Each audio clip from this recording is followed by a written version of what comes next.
చురకల నడుమ తలదించని యవ్వనం, ఒడిదుడుకుగా నిర్ణయాలు తీసుకునే తరుణం, ఆలోచనలకు లేదు ఈ వలసుల కళ్ళెం, అదుపే చేయకపోతే బ్రతుకంతా శూన్యం.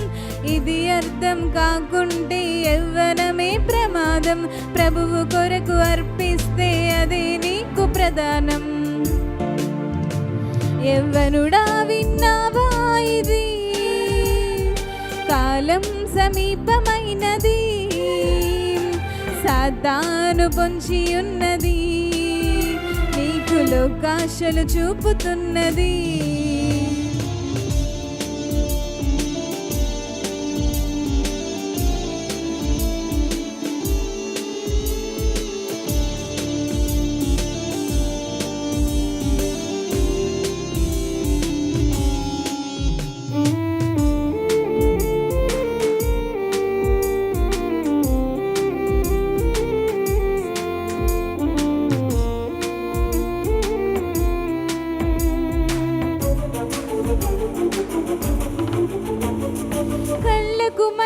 కలిగించే క్షణికావేశం, తనువును మనసును చెడగొట్టే తప్పుడు లోకం.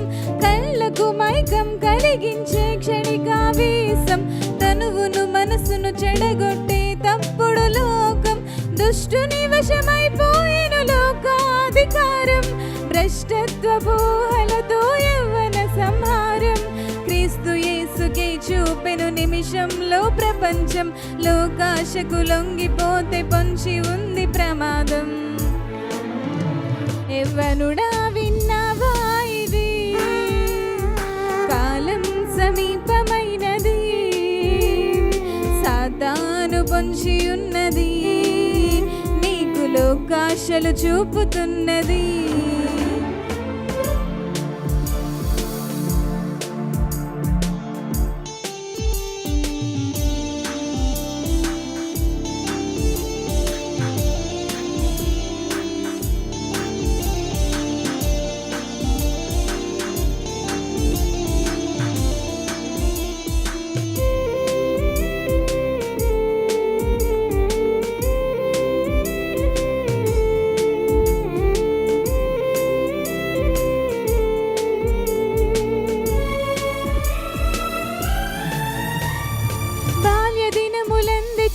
సృష్టికర్త స్మరణం, యవ్వన కాలమే దేవుని కాడి మోయు సమయం.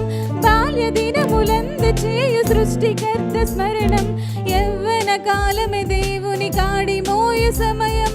యవ్వన దశలోని మరల జరిగితే నీ జననం, దేవుని అంబుల పొదిలో నీవే ఒక బాణం.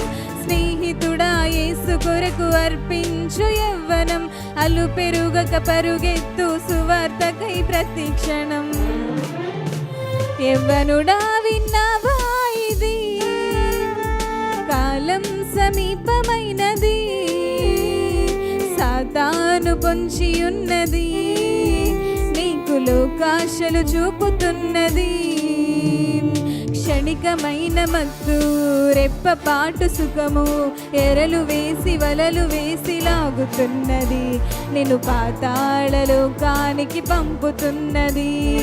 ఎరలు వేసి వలలు వేసి లాగుతున్నది, నేను పాతాళ లోకానికి పంపుతున్నది. యవ్వనుడా విన్నావా ఇది, కాలం సమీపమైనది, సాతాను పొంచి ఉన్నది, నీకు లోకాశలు చూపుతున్నది.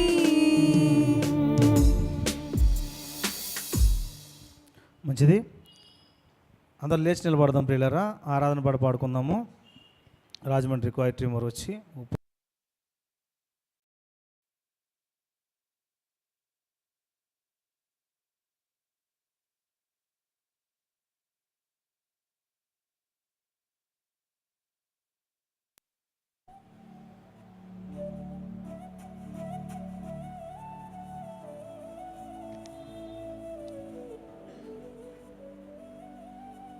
ఇదిగో దేవా నా జీవితం ఆపాదమస్తకం నీకు అంకితం అనే పాట పాడుకుందాం ప్రియులారా.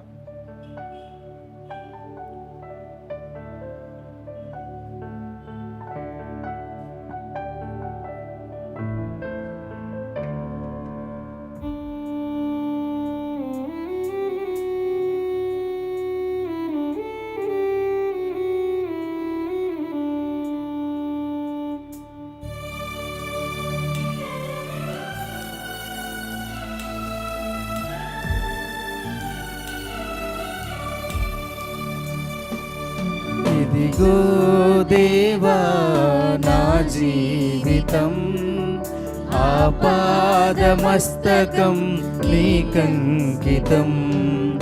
ఇదిగో దేవా నా జీవితం ఆపాదమస్తకం నీకంకితం. శరణం నీ చరణం, శరణం నీ చరణం, శరణం నీ చరణం, శరణం నీ చరణం.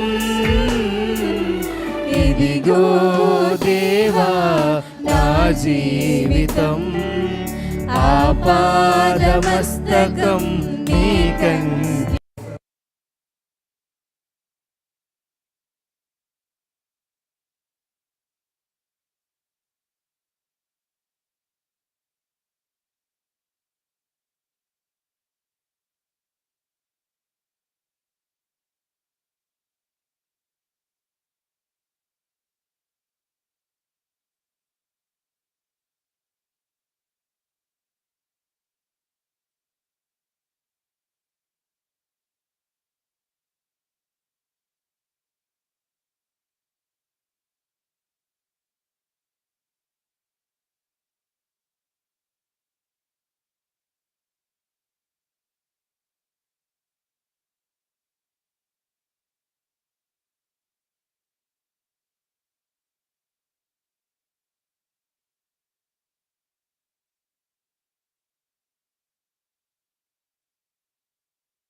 నెమ్మది నాకు నొసగు క్షేమ కాలమైనా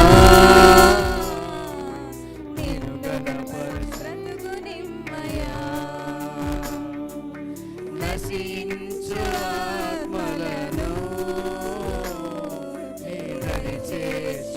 నిమ్మయా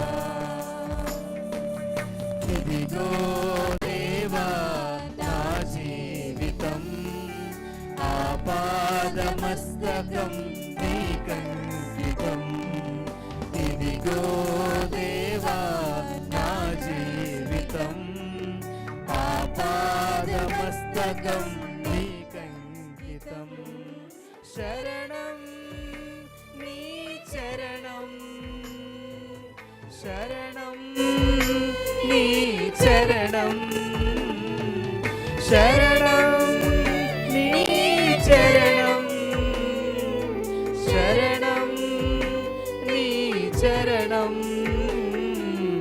ఇదిగో దేవా నా జీవితం ఆపాదమస్తకం నీకంకితం ఇదిగో దేవా నా జీవితం ఆపాదమస్తకం నీకంకితం. దయచేసి అందరూ కూర్చుందాం ప్రియులారా.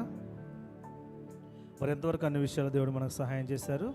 మరి విలువైన మరి ప్రాముఖ్యమైన దేవుని సందేశాన్ని ఇదే సమయానికి వచ్చాం కాబట్టి ప్రతి ఒక్కరూ శ్రద్ధాశక్తులు కలిగి దేవుని మాట్లాడవలసిందిగా తెలియజేస్తూ ఈ సమయంలో మన మధ్యన ఉన్నటువంటి బ్రదర్ ఎస్ విజయప్రసాద్ అన్నయ్య గారికి సాధనగా ఆహ్వానిస్తూ విలువైన దేవుని మాటలు అందించవలసిందిగా సమయాన్ని అప్పగిస్తూ ఉన్నాం.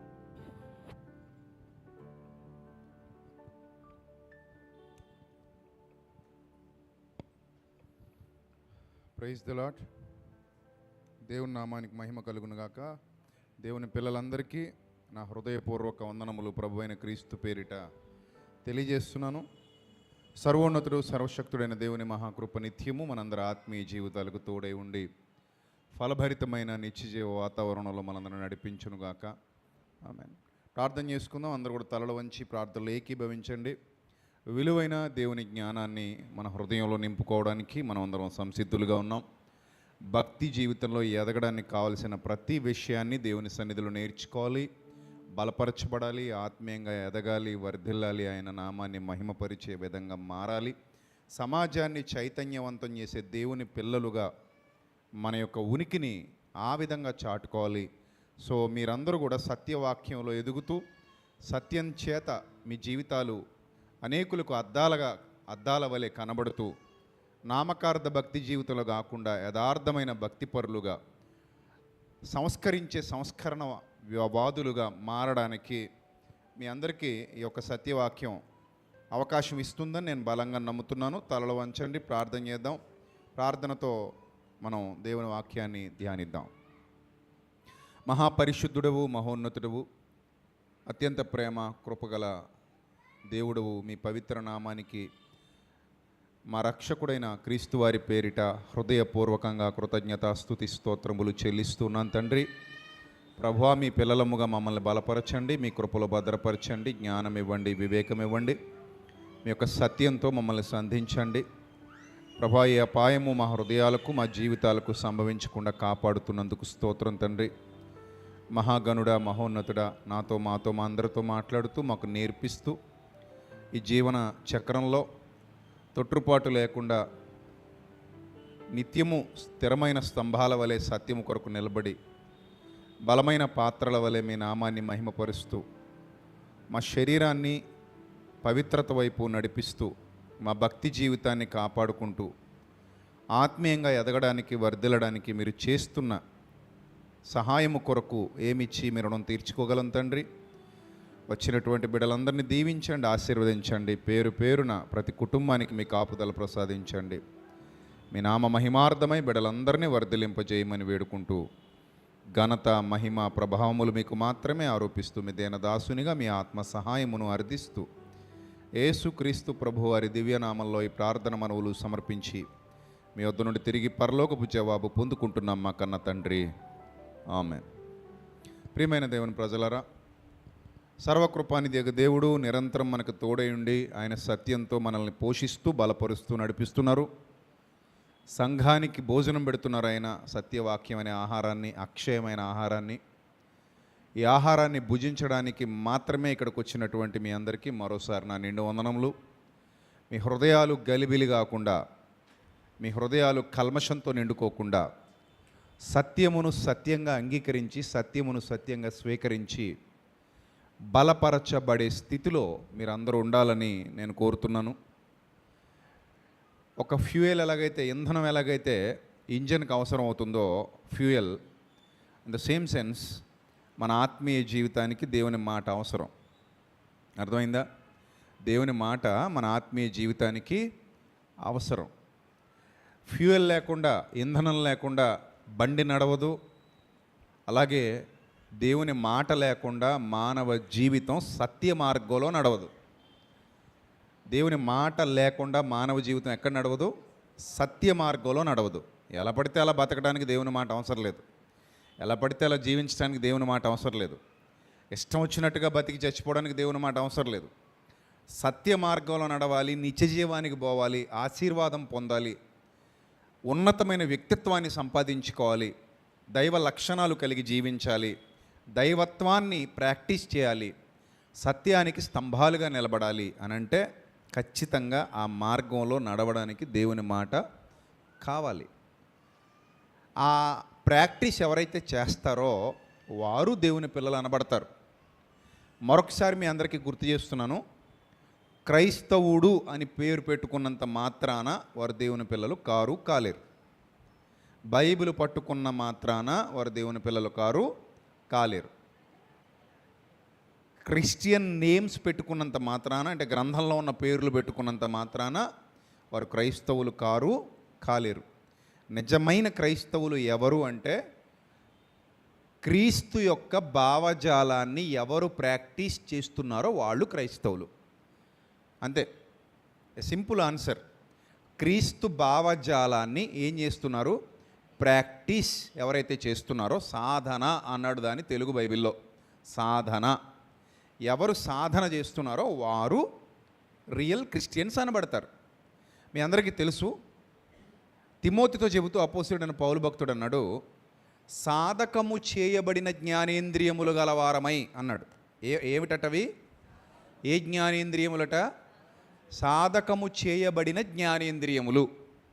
జ్ఞానేంద్రియములు అంటే పంచేంద్రియాలు అంటారు. జ్ఞానేంద్రియాలు అంటే పంచేంద్రియాలు. ఏమిటి మన శరీరంలో ఉన్న పంచేంద్రియాలు? జ్ఞానేంద్రియాలు అంటే కన్ను జ్ఞానేంద్రియం, ముక్కు, నోరు, చెవులు, చర్మం, స్పర్శ, ఇవి జ్ఞానేంద్రియాలుగా పిలువబడతాయి. పంచేంద్రియాలు, జ్ఞానేంద్రియాలు పిలువబడతాయి. ఎందుకు వీటిని, ముఖ్యంగా వీటిని గురించి జ్ఞాన ఇంద్రియములు అని ఎందుకు మాట్లాడాల్సి వచ్చిందంటే, మొత్తం వ్యవస్థకి గవాక్షాలుగా ఉన్నాయి ఇవి. గవాక్షాలు అంటే ద్వారాలు. మొత్తం వ్యవస్థకి, ఏ వ్యవస్థ? శరీరం అనే ఈ వ్యవస్థ ఈ ద్వారాల గుండా తన యొక్క లక్షణాలను వ్యక్తీకరిస్తుంది. ముఖ్యంగా మాట. హృదయము నిండి ఉండు దానిని బట్టి నోరు మాట్లాడు అంటే హృదయాన్ని డిస్ప్లే చేసేది నోరు అన్నమాట. హృదయానికి ఒక రకంగా డిస్ప్లే ఏది? నోరు. అంటే ఈ నోట్లో నుంచి వచ్చే మాటల్ని బట్టి ఆ వ్యక్తి హృదయంలో ఏముంది అనేది కొంచెం కాకపోతే కొంచెమైనా అంచనా వేసేయచ్చు. అందుకే చాలా సందర్భాల్లో అంటారు, సైకాలజిస్టులు చెప్తారు, ఒక మనిషితో 1 గంట మాట్లాడితేనట అతడు ఏమిటో కొంతవరకు ఏం చేయొచ్చట తెలుసుకోవచ్చు. అంటే అతన్ని మాట్లాడనివ్వాలి. మన మధ్యలో అడ్డుపడకుండా మాట్లాడు బాబు అని మాట్లాడినిస్తే ఆ వ్యక్తి మాట్లాడుతూ ఉంటే తన అంతరంగంలో ఉన్న కొన్ని బయటకు దొరుకుతాయి.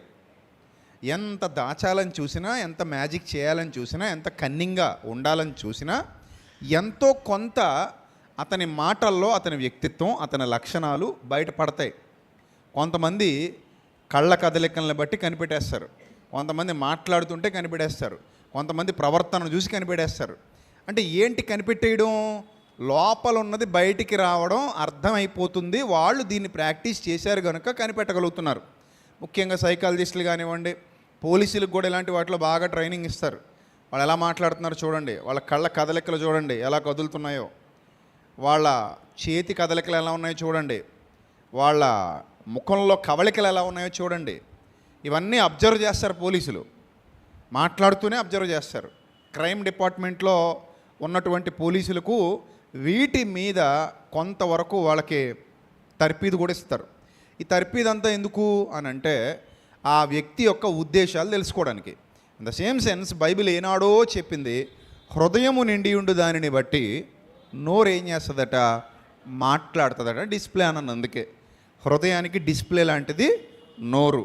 నెక్స్ట్ పంచేంద్రియాలలో, జ్ఞానేంద్రియాలలో అత్యంత ప్రాధాన్యతను సంతరించుకున్న జ్ఞానేంద్రియాలు కళ్ళు. కళ్ళతో భావాలు పలికించవచ్చు, భయాన్ని తెలియజేయచ్చు, సంజ్ఞలు చేయొచ్చు, రకరకాలుగా ఈ కంటిని ఉపయోగించుకోవచ్చు. కంటి ద్వారా చాలా మ్యాటర్ లోపలికి వెళుతుంది. అందుకే కన్ను సర్వేంద్రియానం నయనం ప్రధానం అనే సూక్తి నానుడి బయటకు వచ్చింది. అంత ఇంపార్టెంట్ కన్ను. It's an important organ. The entire బాడీలో ఇంపార్టెంట్ ఆర్గాన్ ఏది అంటే కన్ను, రైట్. ఆ తర్వాత ఒక మాట ద్వారా, కమ్యూనికేషన్ ద్వారా చాలా హృదయానికి చేరువ చేసేది చెవి.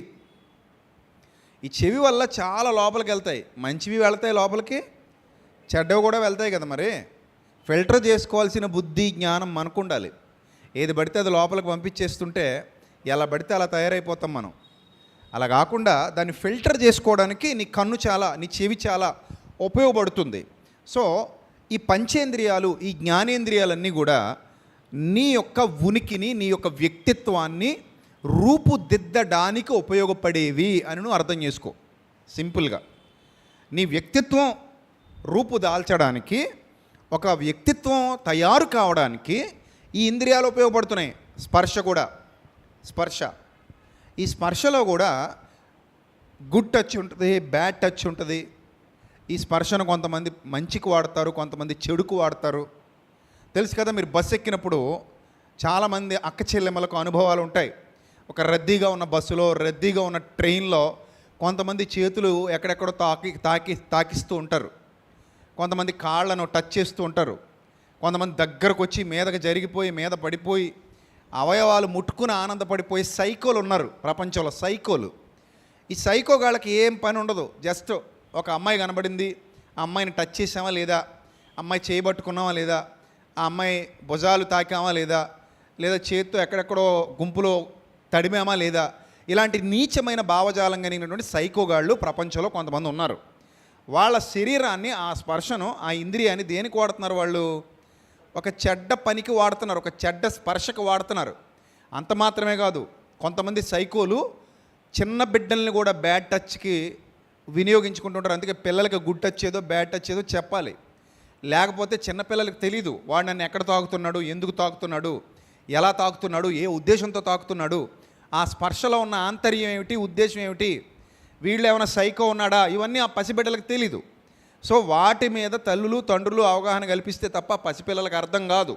సో చిన్నపిల్లలకు మీరు చెప్పాలి, అమ్మా ఇక్కడ ముట్టుకుంటే తప్పు, ఇక్కడ ముట్టుకుంటే రైట్, ఇలా ఎవరైనా ముట్టుకుంటే నాకు వచ్చి కంప్లైంట్ చేయి అని చెప్పాలి పిల్లలకి.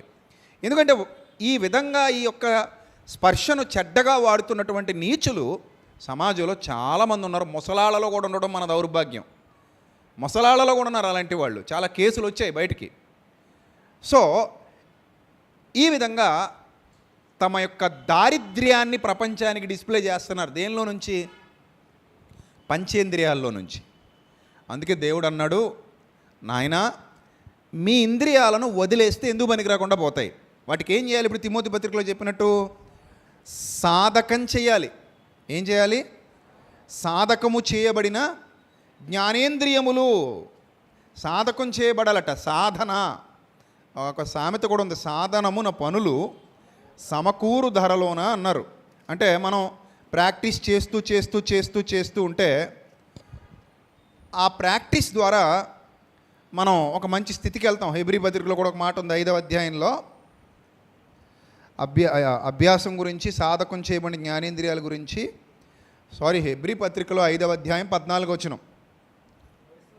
ఆ వయస్సు వచ్చిన వారు అభ్యాసము చేత మేలు కీడులను, ఇది అండర్లైన్ చేసుకోండి, మేలు కీడులను వివేచించుటకు సాధకము చేయబడిన జ్ఞానేంద్రియములు కలిగి ఉన్నారు అన్నాడు. ఇలాంటి వాళ్ళకట బలమైన ఆహారం పెట్టమంటున్నాడు దేవుడు. ఎవరికి బలమైన ఆహారం పెట్టాలి? ఎవరి అవయవాలైతే, ఎవరి జ్ఞానేంద్రియాలైతే సాధనలో ఉన్నాయో, సాధకం చేయబడ్డాయో వాళ్ళకి బలమైన ఆహారం పెట్టండి. నా పాయింట్ జాగ్రత్తగా అర్థం చేసుకోండి. బలమైన ఆహారం అందరికీ పెట్టమన్నాడా? సాధకం చేయబడిన జ్ఞానేంద్రియాలు గల వారికి మాత్రమే పెట్టమన్నాడా? That is most important. That is most important. ఆ విషయాన్ని అబ్జర్వ్ చేయండి. ఇప్పుడు సంఘానికి చాలామంది వస్తున్నారు, అందరికీ బలమైన ఆహారం పెట్టేయండి అని దేవుడు చెప్పట్లా. ఎవరికి బలమైన ఆహారం పెట్టాలంటున్నాడు? సాధకము చేయబడిన జ్ఞానేంద్రియాలు ఎవరైతే కలిగి ఉన్నారో వాళ్ళకి మాత్రమే బలమైన ఆహారం పెట్టు బోధకుడా. మిగిలిన వాళ్ళకి బలమైన ఆహారం పెట్టినా పనిచేయదు, అరగదు. ఉదాహరణకి ఇక్కడ చిన్న బిడ్డలు ఉన్నారు, ఎవరో పాప బాబు ఏడ్చారు ఇందాక, చిన్న బిడ్డలు. ఆ చిన్న బిడ్డల వయసు ఎంత ఉంటుందంటే 1 సంవత్సరం, 2 సంవత్సరాలు, 3 సంవత్సరాలు. వాళ్ళకి వాళ్ళ శరీరానికి ఏది పడుతుందో అది మాత్రమే పెట్టాలి. ఎందుకు? వాళ్ళ శరీరం ఇంకా మనం తినే ఆహారాన్ని జీర్ణం చేసుకోగలిగే స్థాయిలో, సామర్థ్యం కలిగిన స్థితిలో లేదు. గనుక వాళ్ళకి ఎంతవరకు ఏది పడుతుంది, ఏది అవసరం అవుతుంది అది మాత్రమే అందిస్తే సరిపోద్ది. అంతే కదా?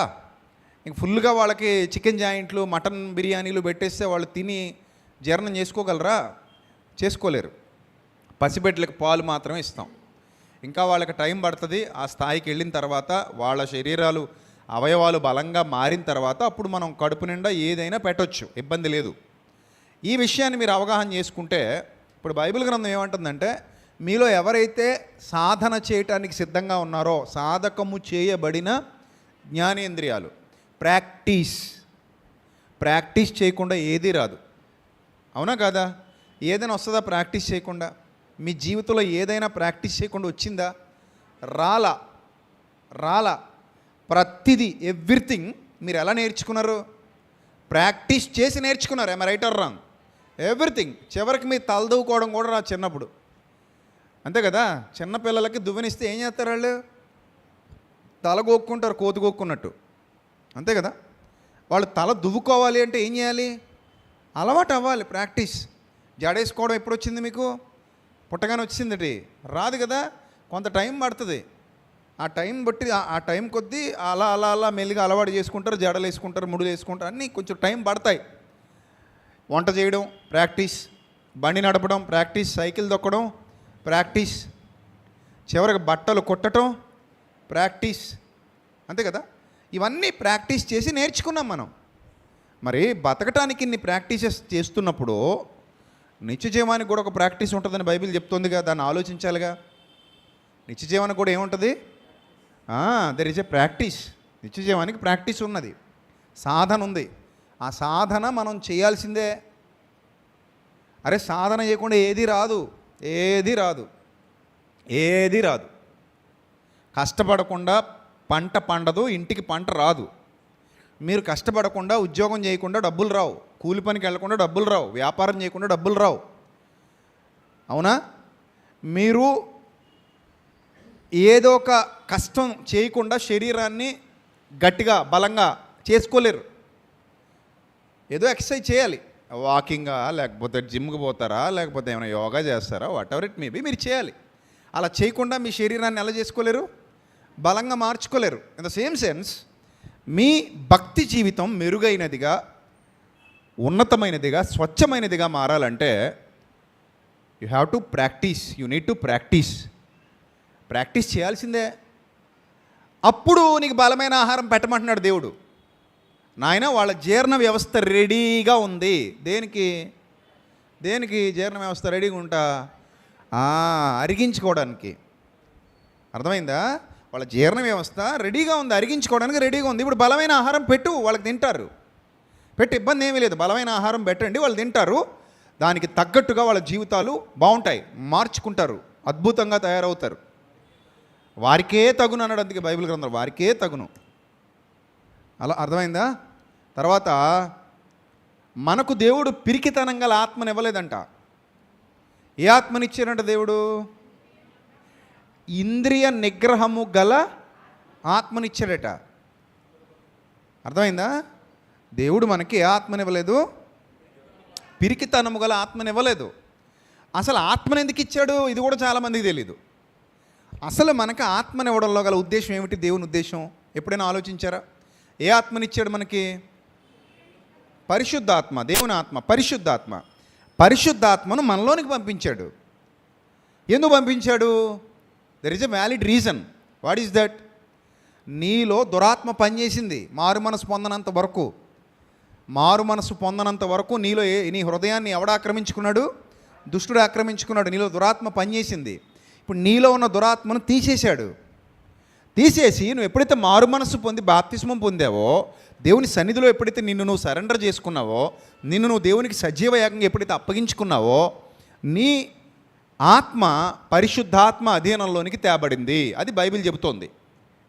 పరిశుద్ధాత్మ అధీనంలోకి వచ్చినప్పుడు ఇప్పుడు నేను లీడ్ చేసేది ఎవరట? నేను లీడ్ చేసేది ఎవరు? పరిశుద్ధాత్ముడు. ఆయనే నేను లీడ్ చేస్తారు. ఆయన లీడింగ్లో, ఆయన అండర్లో నువ్వు నడుస్తావు. ఇప్పుడు పరిశుద్ధాత్మను ఎందుకు ఇచ్చాడు? ఇంద్రియ నిగ్రహం అనే సాధన కొరకు ఇచ్చాడు. దురాత్మ ఎందుకు? బాగా ఆలోచించండి. దురాత్మ ఎందుకు వచ్చిందండి? ఎవనిని మింగుదునా? మింగడం అంటే ఏంటి? ఆత్మీయ భాష. ఆత్మీయ భాష. మింగడం అంటే అలా నోరు తెరుచుకుని మింగడం కాదు కదా. మింగడం అనే దాన్ని ఎలా అర్థం చేసుకోవాలి? ఆత్మీయ భాష. ఆత్మీయ భాష అంటే ఏంటి? ఎవరిని మింగుదునా అని గర్జించు సింహం వలె వాడు వెదకుచు తిరుగులాడుచున్నాడు. రైట్? సో అంటే వాడు నీ ఆత్మీయ జీవితాన్ని నాశనం చేస్తాడు, నిన్ను పతనావస్థకి తీసుకెళ్తాడు. అంతే. నీ ఆత్మీయ జీవితాన్ని నాశనం చేసి ఆజ్ఞాతిక్రమం చేసేలా చేసి నీలో పాపాన్ని పురికొల్పి, పాపాన్ని ప్రేరేపించి, పాపపు క్రియలు చేసే విధంగా నిన్ను రెచ్చగొట్టి, నీ ఆధ్యాత్మిక పతనానికి బీటలు వారేలాగా, అంటే నీ బాటలు వేసి నీ జీవితం బీటలు వారేలా చేసి నిన్ను మెల్లిగా వాడున్న నరకాగ్నికి తీసుకుపోవాలన్నది దుష్టుని ఆలోచన. అందుకే ఆజ్ఞాతిక్రమమే పాపము, పాపము వలన వచ్చు జీతము మరణము అని దేవుని వాక్యం సెలవిస్తుంది. రైట్? రైట్. ఇప్పుడు ఈ దురాత్మ నీలో పనిచేసి, ఆకాశ మండలమందున్న దురాత్మల సమూహాలు చదువుకున్నాం కదా ఎఫెసు పత్రికలో. ఈ దురాత్మ నీలో పనిచేసినప్పుడు నీ ఆధ్యాత్మిక జీవితం భ్రష్టు పట్టిపోతోంది. నీ ఆధ్యాత్మిక జీవితం పతనం వైపు నడుస్తోంది. నీకు ఎవరు చెప్పినా అర్థం కాదు, ఎవరు చెప్పినా వినడానికి నువ్వు సిద్ధంగా ఉండవు. ఎప్పటికప్పుడు ఈ జ్ఞానేంద్రియాల ద్వారా చెత్త తీసుకుంటూ ఉంటావు. అవునా? ఇప్పుడు రోడ్డు మీద మనం చూసినప్పుడు చాలామంది మతి స్థిమితం లేని వ్యక్తులు కనబడతారు. వాళ్ళు దొరికిందల్లా తింటుంటారు. చూసావా? వాళ్ళకి శుభ్రంగా ఉందా? పురుగులు పట్టిన జాంకాయ, పురుగులు లేని జాంకాయ, ఇవన్నీ చూస్తారా వాళ్ళు? జాంకాయ ఒకసారి నేను చూశాను. ఒక అతను జాంకాయలు అమ్ముకునే ఆయన పురుగు పట్టిందని కింద పడేశాడు. పురుగు ఉందని కింద పడేశాడు కట్ చేసి. అది పరిగెత్తుకుని వచ్చి తీసుకుని తింటూ పారిపోయాడు అంతే. అరే తినకనన్నా, తినకూడదని చెప్పడానికి కూడా అవకాశం ఇవ్వలేదు అబ్బాయి. అది పురుగు ఉంది అందులో, ఇంకా అన్నీ అనవసరం అతనికి. తీసుకున్నాడు, తింటూ స్పీడ్గా వెళ్ళిపోయాడు అంతే. అంటే ఇంక అతనికి తెలీదు, మనం చెప్పినా వినరు. అరే బాబా తినకూడదు, కావాలంటే మంచిగా ఇస్తాను తీసుకో, అసలు ఏది వినరు. ఇంకాళ్ళు వెళ్ళిపోతారంతే, అలాగే వెళ్ళిపోతారు వాళ్ళు. అంటే ఏం తినాలి, ఏం తినకూడదు తెలిసే స్థాయిలో వాళ్ళు లేరు. ఈ దురాత్మ చేత పీడింపబడుతున్న వాళ్ళు కూడా, మీరు బయట కనబడుతున్న దెయ్యం పట్టిన వాళ్ళు వాళ్ళే. చెప్తే వినరు, మాట వినరు, అర్థం చేసుకోరు, వ్యసనాలు మానరు, చెడ్డ పనులు మానరు, దుర్మార్గపు క్రియలు మానరు, దుర్మార్గపు బాటల్లో నడవడం మానరు, అజ్ఞానపు కార్యాలు చేయడం మానరు. అది అంతకంటే ఏం కావాలి నీకు దెయ్యం పట్టింది అనడానికి? అది రియల్గా దెయ్యం అంటే అది బైబిల్ చెప్తున్న దెయ్యం. అది వదిలేసి యేసుప్రభువు కాలంలో సూచిక్రియలు చేయడానికి, మహత్కార్యాలు చేయడానికి ఉపయోగపడిన దెయ్యాలు, ఆత్మలు ఏవైతే ఉన్నాయో ఆ చిన్ని వాటిని చూస్తారు ఇప్పుడు. అవి కాదు దెయ్యాలు అసలైనవి. అవి యేసుప్రభు వారు సూచనలు, మహత్కార్యాలు చేస్తున్నప్పుడు విడుదల చేయబడినటువంటి దురాత్మలవి. అవి కేవలం యేసుప్రభు సూచన చేయడానికి మాత్రమే ఉపయోగపడ్డాయి. తర్వాత వెళ్ళిపోయినాయి. పాతాళములోనికి పోవుటకు మాకు ఆజ్ఞాపించొద్దు అన్నాయి అవి. అంటే వాటికి తెలుసు మళ్ళీ ఇప్పుడు మేము ఎక్కడికి పోవాలి? పాతాళలోకి పోవాలని. ప్రభువా మేము పాతాళలోకి పోవడానికి మాకు ఏం చేయొద్దు, ఆజ్ఞాపించొద్దు అంటున్నాయి. కానీ పౌలు భక్తుడు ఏమంటున్నాడు? ఆకాశ మండలమందున్న దురాత్మల సమూహాలతో మనం అందరం పోరాడుతున్నాం అంటాడు, యుద్ధం చేస్తున్నాం అంటాడు. అని దీన్ని బట్టి మీకు ఏమర్థమైంది? అసలు దయ్యం పట్టడం అంటే ఏంటి? జుట్టెరబోసుకుని హహహహ అన్నమా? అది మానసిక రుగ్మతలో ఉన్న వాళ్ళని, హిస్టీరియాలో ఉన్న వాళ్ళని, అజ్ఞానంలో ఉన్న వాళ్ళని, తెలియనితనంతో ఒక మూఢ విశ్వాసంలో మూఢత్వంలో ఉన్న వాళ్ళని క్యాష్ చేసుకున్నారు ఇప్పుడు చాలామంది క్రైస్తవ్యంలో ఉన్న గురుగులు. అవన్నీ ఫేక్ న్యూస్లు. దయచేసి మీరు రియలిస్టిక్గా వెళ్ళి అబ్జర్వ్ చేయండి, మీకు అర్థమైపోద్ది ఎంతమంది చీట్ చేస్తున్నారంటే. అసలు ఏ రుగ్మత లేని వాళ్ళని కూడా దెయ్యం పట్టిందని చెప్పేసి పాపం అమాయకుల్ని ఆటలాడించేస్తున్నారు. దెయ్యం కూడా ఎప్పుడు ఎవరిని పడుతుంది కనీసం ఆ సెన్స్ కూడా లేదు. ఎవరిని పడుతుంది దెయ్యం ఎప్పుడును? పేదవాళ్ళని, అంతేనా, చదువు లేని వాళ్ళని, పనులు చేసుకునే వాళ్ళని, కూటికి లేని వాళ్ళని, వీళ్ళనే పడుతుందంట దెయ్యం. అంటే యాక్సెస్ లేదంటే డబ్బులు ఉన్న వాళ్ళని పట్టడానికి. దానికి వాళ్ళు వీళ్ళ దగ్గరికి రారు. హీరోయిన్లు రారు, సెలబ్రిటీలు రారు, పోర్న్ స్టార్లు ఉంటారు వాళ్ళు రారు, సమాజాన్ని నాశనం చేసేవాళ్ళు ఎవరు రారు వీళ్ళ దగ్గరికి. మరి ఎవరు వస్తున్నారు? అరే చదువు లేనోళ్ళు, అమాయకులు, జ్ఞానం లేనోళ్ళు, వీళ్ళందరినీ తీసుకొచ్చి పెట్టి, నువ్వెవరు, ఎక్కడి నుంచి వచ్చావు, నీ పేరేంటి, నువ్వు వెళ్తావా వెళ్ళవా, నువ్వు వెళ్ళిపోతున్నావా ఇప్పుడు. డ్రామా ఆర్టిస్ట్ మీరు వెళ్ళి చూసి అబ్జర్వ్ చేసి వాక్యం చదివి అప్పుడు అర్థం చేసుకోండి. యేసు ప్రభు దయ్యం వెళ్ళగొట్టినప్పుడు ఒక సైన్ ఉంది అక్కడ. ఇలాగ చిల్లర మాటలు చెప్పి కొబ్బరి నూనె వేసి నేను వెళ్ళిపోయానని చెప్పి అబద్ధాలు కాదవి. అక్కడ ఒక సైన్ ఉంది. ఏం సైన్ ఉంది? పందుల్లోకి వెళ్తారా మీరు? వెళ్తాం, వెళ్ళాయి. ఇప్పుడు పందులు ఎక్కడికి వెళ్ళాయి? సముద్రంలోకి వెళ్ళాయి. ఎన్ని పందులు? 2, 3నా? మరి ఎన్ని? మందంతా. Is there a sign? ఉందా లేదా? ఒక సైన్ ఉందా లేదా? ఎస్. మరోటి సంఖ్యలతో కట్టేశారంట. ఎవరిని? శానా అనే దయ్యాలు పట్టినోడిని ఏం చేశారు? సంఖ్యలతో కట్టారు. సంఖ్యలు ఏం చేశాడట? తెంపేశాడట. 4-5 బలాఢ్యులు వచ్చి పట్టుకుంటే ఏం చేశారట? విసిరి అవతల పడేశాడట. ఇప్పుడు సంఖ్యలు తెంపమనండి చూద్దాం. ముందు దెయ్యం పట్టినోడిని సంఖ్యలు తెంపు చూద్దాం. యేసుప్రభు అదే చేశాడు, నువ్వు చెయ్యి. రెండోది, పందుల్ని మందలోకి కాదు కానీ కనీసం వాళ్ళ ఇంటికి పంపు చూద్దాం. మంద వరకు వెళ్ళక్కర్లేదు, మందంతా సముద్రంలోకి వెళ్ళక్కర్లేదు, మందంతా వెళ్ళక్కర్లేదు. కనీసం ఒక పందిని ఇంటికి పంపు చూద్దాం. కనీసం ఒక పంది నీ దగ్గరికి వచ్చి నీకు మోకరించి దండం పెట్టి, లేదా నేను ముద్దు పెట్టుకుని లిప్కి ఇచ్చిపోయేలా చేసి చూద్దాం. అట్టేం చేయమే. ఎన్ని చీటింగ్లు అండి, చీటింగ్ వీళ్ళందరూ నమ్మకండి. చీటింగ్లు అవన్నీ బైబిల్లో ఉన్నట్టుగా మీరు ఎందుకు చేయలేకపోతున్నారు? ఇది అడగాలి. బైబిల్లో ఉన్నట్టుగా మీరు ఎందుకు చేయలేకపోతున్నారు? దయ్యాలు వెళ్ళగొడుతున్నాం అంటున్నారు కదా, బైబిల్లో ఉన్నట్టుగా వెళ్ళగొడుతున్నారా మీరు? ఫేక్ పనులు చేస్తున్నారా? ఫేక్ పనులు చేస్తున్నారు. ఏది సైన్? ఏది సైన్ ఉండాలి కదా. యేసుప్రభు వారు చేసినప్పుడు అక్కడ సూచన ఉంది. ఏముంది సూచన? ప్రతి చోట ఓ సూచన ఉంది. 18 ఏళ్ల నుంచి బలహీనపరిచే దురాత్మ పట్టింది ఒక ఆవిడ్ని. 18 ఏళ్ల నుంచి బలహీనపరిచే దురాత్మ. ఆవిడ ఎలా ఉందట? ఆ దురాత్మ పట్టిన ఆవిడ ఎలా ఉంది అంటే, ఒకసారి ఇట్రా, నువ్వు వేదిక మీదకి రా చెప్తాను. 18 ఏళ్ల నుంచి ఒక దురాత్మ ఒక ఆవిడ్ని ఆవహించింది. లోకాసు వార్త ఎన్నో అధ్యాయం అది? 12, 18? లోకాసు వార్త 13వ అధ్యాయం. లూకాసు వార్త 13వ అధ్యాయం 10వ వచనం. విశ్రాంతి దినమున ఆయన ఒక సమాజ మందిరంలో బోధించున్నప్పుడు 18 ఏండ్ల నుండి బలహీనపరచు దయ్యము అనగా పుట్టినోట్లో ఆత్మనుంది చూడండి, పట్టిన ఒక స్త్రీ అచ్చట ఉండెను. ఆమె నడుము వంగిపోయి ఎంత మాత్రము చక్కగా నిలవలేకుండెను. నడుము వంగిపోయి ఎంత మాత్రం వంగరా నాన్న, ఇలా అటు తిరిగి ఒకసారి, ఇలా ఉంది, ఇలాగా. ఇంతే ఈవిడ పొజిషను. ట్రై చేసినా ఏమవ్వదు, లేవదు. ఎన్ని సంవత్సరాలు ఉంది ఇలాగా? 18 సంవత్సరాలు. మీకు విషయం చెప్పనా? ఆవిడ గొడవ పక్కన పెట్టండి, ఈయన ఒక 5 సంవత్సరాలు ఎలా పెట్టి వదిలేసాం అనుకోండి, 5 సంవత్సరాల తర్వాత మీరు ట్రై చేయండి, వీళ్ళు లేవడు. ఇది పచ్చి నిజం. 5 సంవత్సరాల తర్వాత మీరు ట్రై చేసినా వీళ్ళు లేవడు, ఈ ట్రై చేసినా వీళ్ళు లేవలేడు. ఎందుకు? ఇలాగ సెట్ అయిపోతాడు యూ షేప్లో. ఇది తోడుకుపోద్ది, శరీరం ఇలా తోడుకుపోద్ది.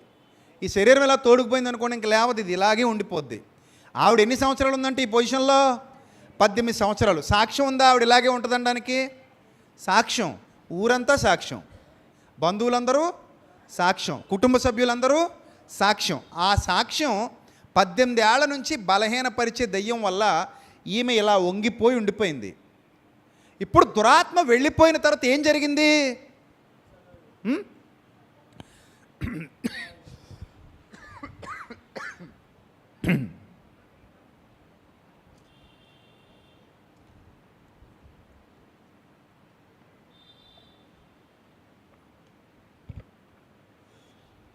దురాత్మ వెళ్ళిపోయిన తర్వాత ఏం జరిగింది?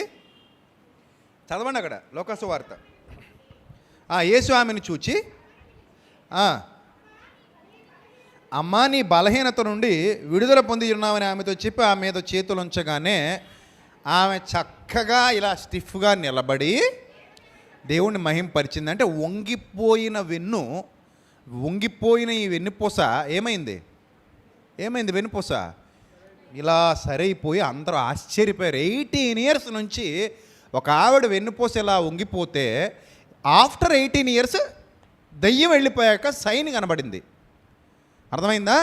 అలాగే మోగ దయ్యం పట్టిందంటే ఒక ఆయన్ని. మోగ దయ్యం అంటే అతని గొంతు మీద ప్రభావం చూపించింది ఆ దయ్యం, ఆ దురాత్మ. కొన్ని రోజుల పాటు ఆ మాట రాకుండా చేసింది. మాట రాకుండా చేసింది. మోగ దయ్యం పట్టింది ఒకరిని. వాడు నురుగు కక్కుతూ విలవెల్లాడిపోయేవాడు. ఇప్పుడు ఆ దురాత్మ వెళ్ళిపోగానే అతనికి ఏమైంది? స్వరం చక్కగా వచ్చి మనలాగా మాట్లాడడం మొదలుపెట్టాడు. సైన్ ఉందా లేదా? అక్కడ కూడా సూచన ఉంది. మీరు బైబిల్లో ఎక్కడైనా చూడండి. మోగదయ్యం గొంతు మాట్లాడుతుంది. ఇలా వంగిపోయిన ఆమె నడుం చక్కగా నిలవబడుతుంది. శానా అనే దయ్యాలు పట్టినవాడు సంఖ్యలు కూడా తెంపి అవతల పడేస్తాడు. మనుషుల్ని విసిరి అవతల పడేసేంత బలంతో ఉంటాడు. వాడు సెట్ అయిపోతాడు. సమాధుల్లో ఉంటాడు. ఇంటికి వచ్చి కూర్చుంటాడు. చక్కగా బుద్ధిగా మంచిగా బట్టలు వేసుకొని కూర్చుంటాడు.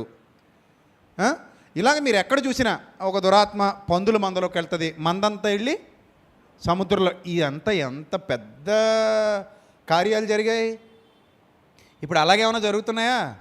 ఆవిడని తీసుకురావడం, ఇక్కడ ఈ కమేడియన్ ముందు నిలబెట్టడం, ఈ కమేడియన్ పెద్ద డ్రామా చేయడం, ఆ కొబ్బరి నూనె డబ్బా తీసుకొచ్చి ఇది ఏంటో చెప్పు, ఏసు రక్తం. కొబ్బరి నూనె ఏసు రక్తం ఏందిరా దౌర్భాగ్యుడా? ఏసు రక్తం విలువైనది, అమూల్యమైనది, అంటే వెల కట్టలేనిది. కొబ్బరి నూనెకి వెల కట్టొచ్చు. ఇది మూల్యమైనది, అది అమూల్యమైనది. కొబ్బరి నూనె ఎప్పుడు ఏసు రక్తం కాదు. ఇది ఏమిటో చెప్పు అంటే ఆవిడేమంటది? ఇది ఏసు రక్తం అంటది. ఎంత డ్రామా, ఎంత కన్నింగ్ మెంటాలిటీ, ఎంత అమాయకుల్ని మోసం చేస్తున్నారు. నన్ను చేస్తారా మోసం? నన్ను చేయగలరా? నేను పిలిస్తే అసలు మాట్లాడడానికి కూడా రారు వాళ్ళు. భయం. ఎందుకు? నా దగ్గర ఉన్న క్వశ్చన్స్కి వాళ్ళ దగ్గర ఆన్సర్స్ ఉండవు. ఇంకా డెప్త్ ఉంది బైబిల్లో. మీకు నేను జస్ట్ పైన పిక్చర్ చూపించా. ఇదే సబ్జెక్ట్ ఇంకా డెప్త్గా మాట్లాడాలంటే ఇంకా చాలా లోతైన టాపిక్స్ ఉన్నాయి ఇదే అంశం మీద. అందుకే మాట్లాడరు నా దగ్గర, అస్సలు మాట్లాడరు. వాళ్ళేదో వాళ్ళ దొంగ పనులు వాళ్ళు చేసుకుంటూ వెళ్ళిపోతుంటారు. అలాగా మోసం చేసుకుంటూ వెళ్ళిపోతుంటారు క్రైస్తవ సమాజాన్ని. కానీ అవి నమ్మి మోసపోతున్న అమాయకులు ఉన్నారు చూడండి. ఈరోజు వాళ్ళని చూస్తే జాలేస్తుంది, అయ్యయ్యో అనిపిస్తుంది. నిజానికి దయ్యం పట్టడం అంటే ఇస్కరియోతు యోధాకి దయ్యం పట్టింది. వాడు సాక్షాత్తు యేసుక్రీస్తుని ఏం చేయడానికి వెళ్ళాడు? అమ్ముకోవడానికి వెళ్ళాడు. నిజంగా దయ్యం అతనిలో పనిచేసింది. దయ్యం నీలో పనిచేస్తే నువ్వు పాపానికి దగ్గర అవుతావు. దయ్యం నీలో పనిచేస్తే నువ్వు అపవిత్రతకు దగ్గర అవుతావు. దయ్యం నీలో పనిచేస్తే నువ్వు జుగుప్సాకరమైన కార్యాలకు దగ్గర అవుతావు. అవన్నీ దయ్యం ఉన్నవాడే చేయగలడు. మొన్న ఎవరో చూడండి, ఎవరో యూట్యూబర్ అంటే అమ్మాయి, నిన్న ఎప్పుడో చూశాను న్యూస్. ఆ అమ్మాయిని చంపేశాడంట భర్తే. 10 నెలలు అవుతుందంట పెళ్లి చేసుకుని. 5 నెలల గర్భంతో ఉన్న ఒక ఆడబిడ్డని చంపడానికి మనసు వచ్చిందంటే ఎంత క్రూరత్వం ఉండాలి లోపల. దయ్యం ఉంది, దయ్యం పనిచేసింది లోపల. దయ్యం పనిచేయకపోతే ఆ జాలి దయ లేకుండా ఒక ఆడబిడ్డను అలా పొడిచి చంపుతాడా? మనసు వస్తుందా అసలు పొడవడానికి? మనసు వస్తుందా అసలు? రాదు కదా. ఇప్పుడు ఇష్టం లేదు, వేరైపోవాలి. ఎవరు బతకాలి. జీవించే హక్కు అందరికీ ఉంది. నీతో నాకు ఇష్టం లేదు, నీతో నేను బతకలేను అనుకున్నప్పుడు నీ దారి నీది, నా దారి నాది అనుకుంటే మంచిది. ఏంటి పొడిచి చంపేయడం ఎంతవరకు న్యాయం? అది దయ్యం లోపల ఉంటేనే ఇలాంటి కార్యాలు జరుగుతాయి. దురాత్మ పట్టిన వాళ్ళంటే వీళ్ళు దేవుని మార్గాన్ని విడిచి భ్రష్టు పట్టిపోయి నీతి మార్గాల్లో నడవక అజ్ఞాన అంధకారంలో కూరుకుపోయి పనికి మాలిన ద్రోహపూరితమైన కార్యాలు చేస్తూ ప్రజల్ని పాడు చేస్తున్నవారు దెయ్యం పట్టిన వాళ్ళు కదా. సో మానసిక రుగ్మతలతో బాధపడేవాళ్ళు దెయ్యం పట్టిన వాళ్ళు కాదు. దెయ్యానికి ఉన్న ఒకే ఒక లక్ష్యం ఏమిటంటే నిన్ను స్వచ్ఛందంగా నీతో పాపం చేపించి నిన్ను పరలోకానికి దూరం చేయాలి, అంతే. అందుకే ఎవరిని మింగుదునా అని గర్జించు సింహము వలె వాడు వెతుకుచూ తిరుగులాడుచున్నాడు. వాడి పనే అది. నువ్వు పరలోకం ఎప్పుడు వెళ్ళవంటే పాపులకు పరలోకంలో చోట్లేదు.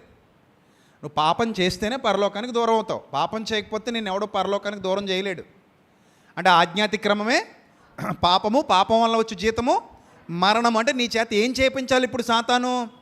ఇప్పుడు 12 మంది అపోస్తలుల్లో ఇస్కరియోతు కూడా ఒకడు. బాగానే ఉన్నాడు. చిన్న చిన్న దొంగతనాలు యేసుప్రభు డబ్బులు దొంగతనం చేశాడు. యేసుప్రభు దగ్గర డబ్బులు దొంగతనం చేశాడు. అంటే యేసుప్రభు దగ్గర ఒక సంచి ఉండేది. ఆ సంచిలో పడుతున్న డబ్బులు ఇస్కరియోతు దొంగతనం చేసేవాడు. కానీ ఎప్పుడూ యేసుప్రభు వారు పాయింట్అవుట్ చేయలే. ఎందుకంటే వాడు మారతాడని చూశారు ఆయన. అప్పుడు ఎప్పుడూ కూడా వాడి పోస్ట్ పీకేలేదు ఆయన. అపోస్తలుడిగా ఉండడానికి పనికిరావురా, గెట్అవుట్ అని అనలేదు ఆయన. అయితే ఎప్పుడైతే ఈ మనిషికి ఇంకా ధనాపేక్ష ఎక్కువైపోయిందో, ధనదాహం ఎక్కువైపోయిందో, ఏం చేశాడు? ప్రధాన యాజకుల దగ్గరికి వెళ్ళి డీల్ మాట్లాడుకున్నాడు. ఏంటి ఆ డీల్? నేను యేసుప్రభువుని నీకు అప్పగిస్తా, నైట్ టైము మీరు అరెస్ట్ చేసుకోవచ్చు, అతను ఎవరో నాకే తెలుసు కాబట్టి, నేను అతను అనుచరుణ్ణి కాబట్టి నేను అతన్ని మీకు అప్పగిస్తాను, మీరు నాకు ఎంత ఇస్తారని అడిగాడు. ఎంత ఇస్తారని అడిగితే వాళ్ళు అన్నారు 30 వెండి నాణేలు ఇస్తాం, అంతే, అంతకు మించి ఇంకా బేరం లేదు ఇక్కడ అన్నారు. ఇంకా ట్రై చేసి ఉంటాడు. ఎంత ట్రై చేసినా వాళ్ళకి అరగలేదు, ఇవ్వలేదు. దానికి ఒబే అయిపోయాడు. ఒబే అయిపోయి 30 వెండి నాణేలకి యేసుక్రీస్తు ప్రభు వారిని ఏం చేశాడు? అమ్మకం పెట్టేశాడు. బాగా ఆలోచించండి. అలా అమ్మకం పెట్టినప్పుడే అతనిలో దురాత్మ ఉన్నాడని, సాతాను వానిలో ప్రవేశించాడని రాయబడింది యోహాను సువార్త 13వ అధ్యాయం 2వ వచనంలో. మీరు చూడండి, యోహాను సువార్త 13వ అధ్యాయము. వారు భోజనము చేయిచుండగా ఆయనను అప్పగింపవలనని ఆ సీమోను కుమారుడగు ఇస్కరియోతు యోధ హృదయములో అపవాది ఇంతకు ముందే ఆలోచన పుట్టించి ఉండెను. చూసారా? ఇప్పుడు దెయ్యం పట్టుకుని అపవాది పట్టుకుని ఇస్కరియోతు యోధ కిందపడి దొర్లాడా? కిందపడి దొర్లాడా? జుట్టెర పోసుకుని ఎగిరాడా ఏంది? అప్పుడు యేసుప్రభు వారు కొబ్బరి నూనె వేస్తే పోయిందా దయ్యం? ఇస్కరియోతు యోధాలో ఉన్న దయ్యం, దురాత్మ యేసుక్రీస్తు ప్రభు వారిని అప్పగించాలని ప్రేరేపించింది. బాగా గుర్తుపెట్టుకో, యేసు ప్రభువు వారు సూచక్రియలు అద్భుతాలు చేసినప్పుడున్న సూచనలు చేయునట్టి దురాత్మలు వేరు, ఎవనిని మింగుదునా అని గర్జించు సింహం వలె వెదకుచూ తిరుగులాడుచున్న అపవాది వేరు. ఈ ఎఫెసు పత్రికలో చెప్పబడినటువంటి ఆకాశ మండలమందున్న సైన్య సమూహాలు చేసే పనులు వేరు. అసలు ఏం చేస్తే నువ్వు పరలోకం పోకుండా ఉంటావు అనేది నువ్వు ఆలోచించు. అపవాది ఏం చేస్తే నువ్వు పరలోకం పోకుండా ఉండాలి? దేవుడికి నీకు ఏది అడ్డుగా ఉంది? చెప్పండి అమ్మా, ఏం అడ్డుగా వచ్చాయమ్మా నీకు దేవునికి? మీ పాపములే నాకు నీకు అడ్డు. ఇంకేమీ అడ్డులేవు, ఏమీ అడ్డులేవు. ఇంకా దేవుడు నీ దగ్గరికి రాకుండా, నీ బ్రతుకులో దేవుని కార్యం జరగకుండా ఏదైనా ఆపుతుంది అంటే అది కేవలం నువ్వు చేస్తున్న పాపం మాత్రమే. అది ఒక్కటే అడ్డుకుంటుంది దేవుని కార్యం నీ బ్రతుకులో జరగకుండా, దేవుడు నీ దగ్గరికి రాకుండా, ఆయన ఆశ్చర్య కార్యాలు నీ జీవితంలో జరగనివ్వకుండా అడ్డుకునేది ఏదైనా ఉంది అంటే కేవలం ఏంటది?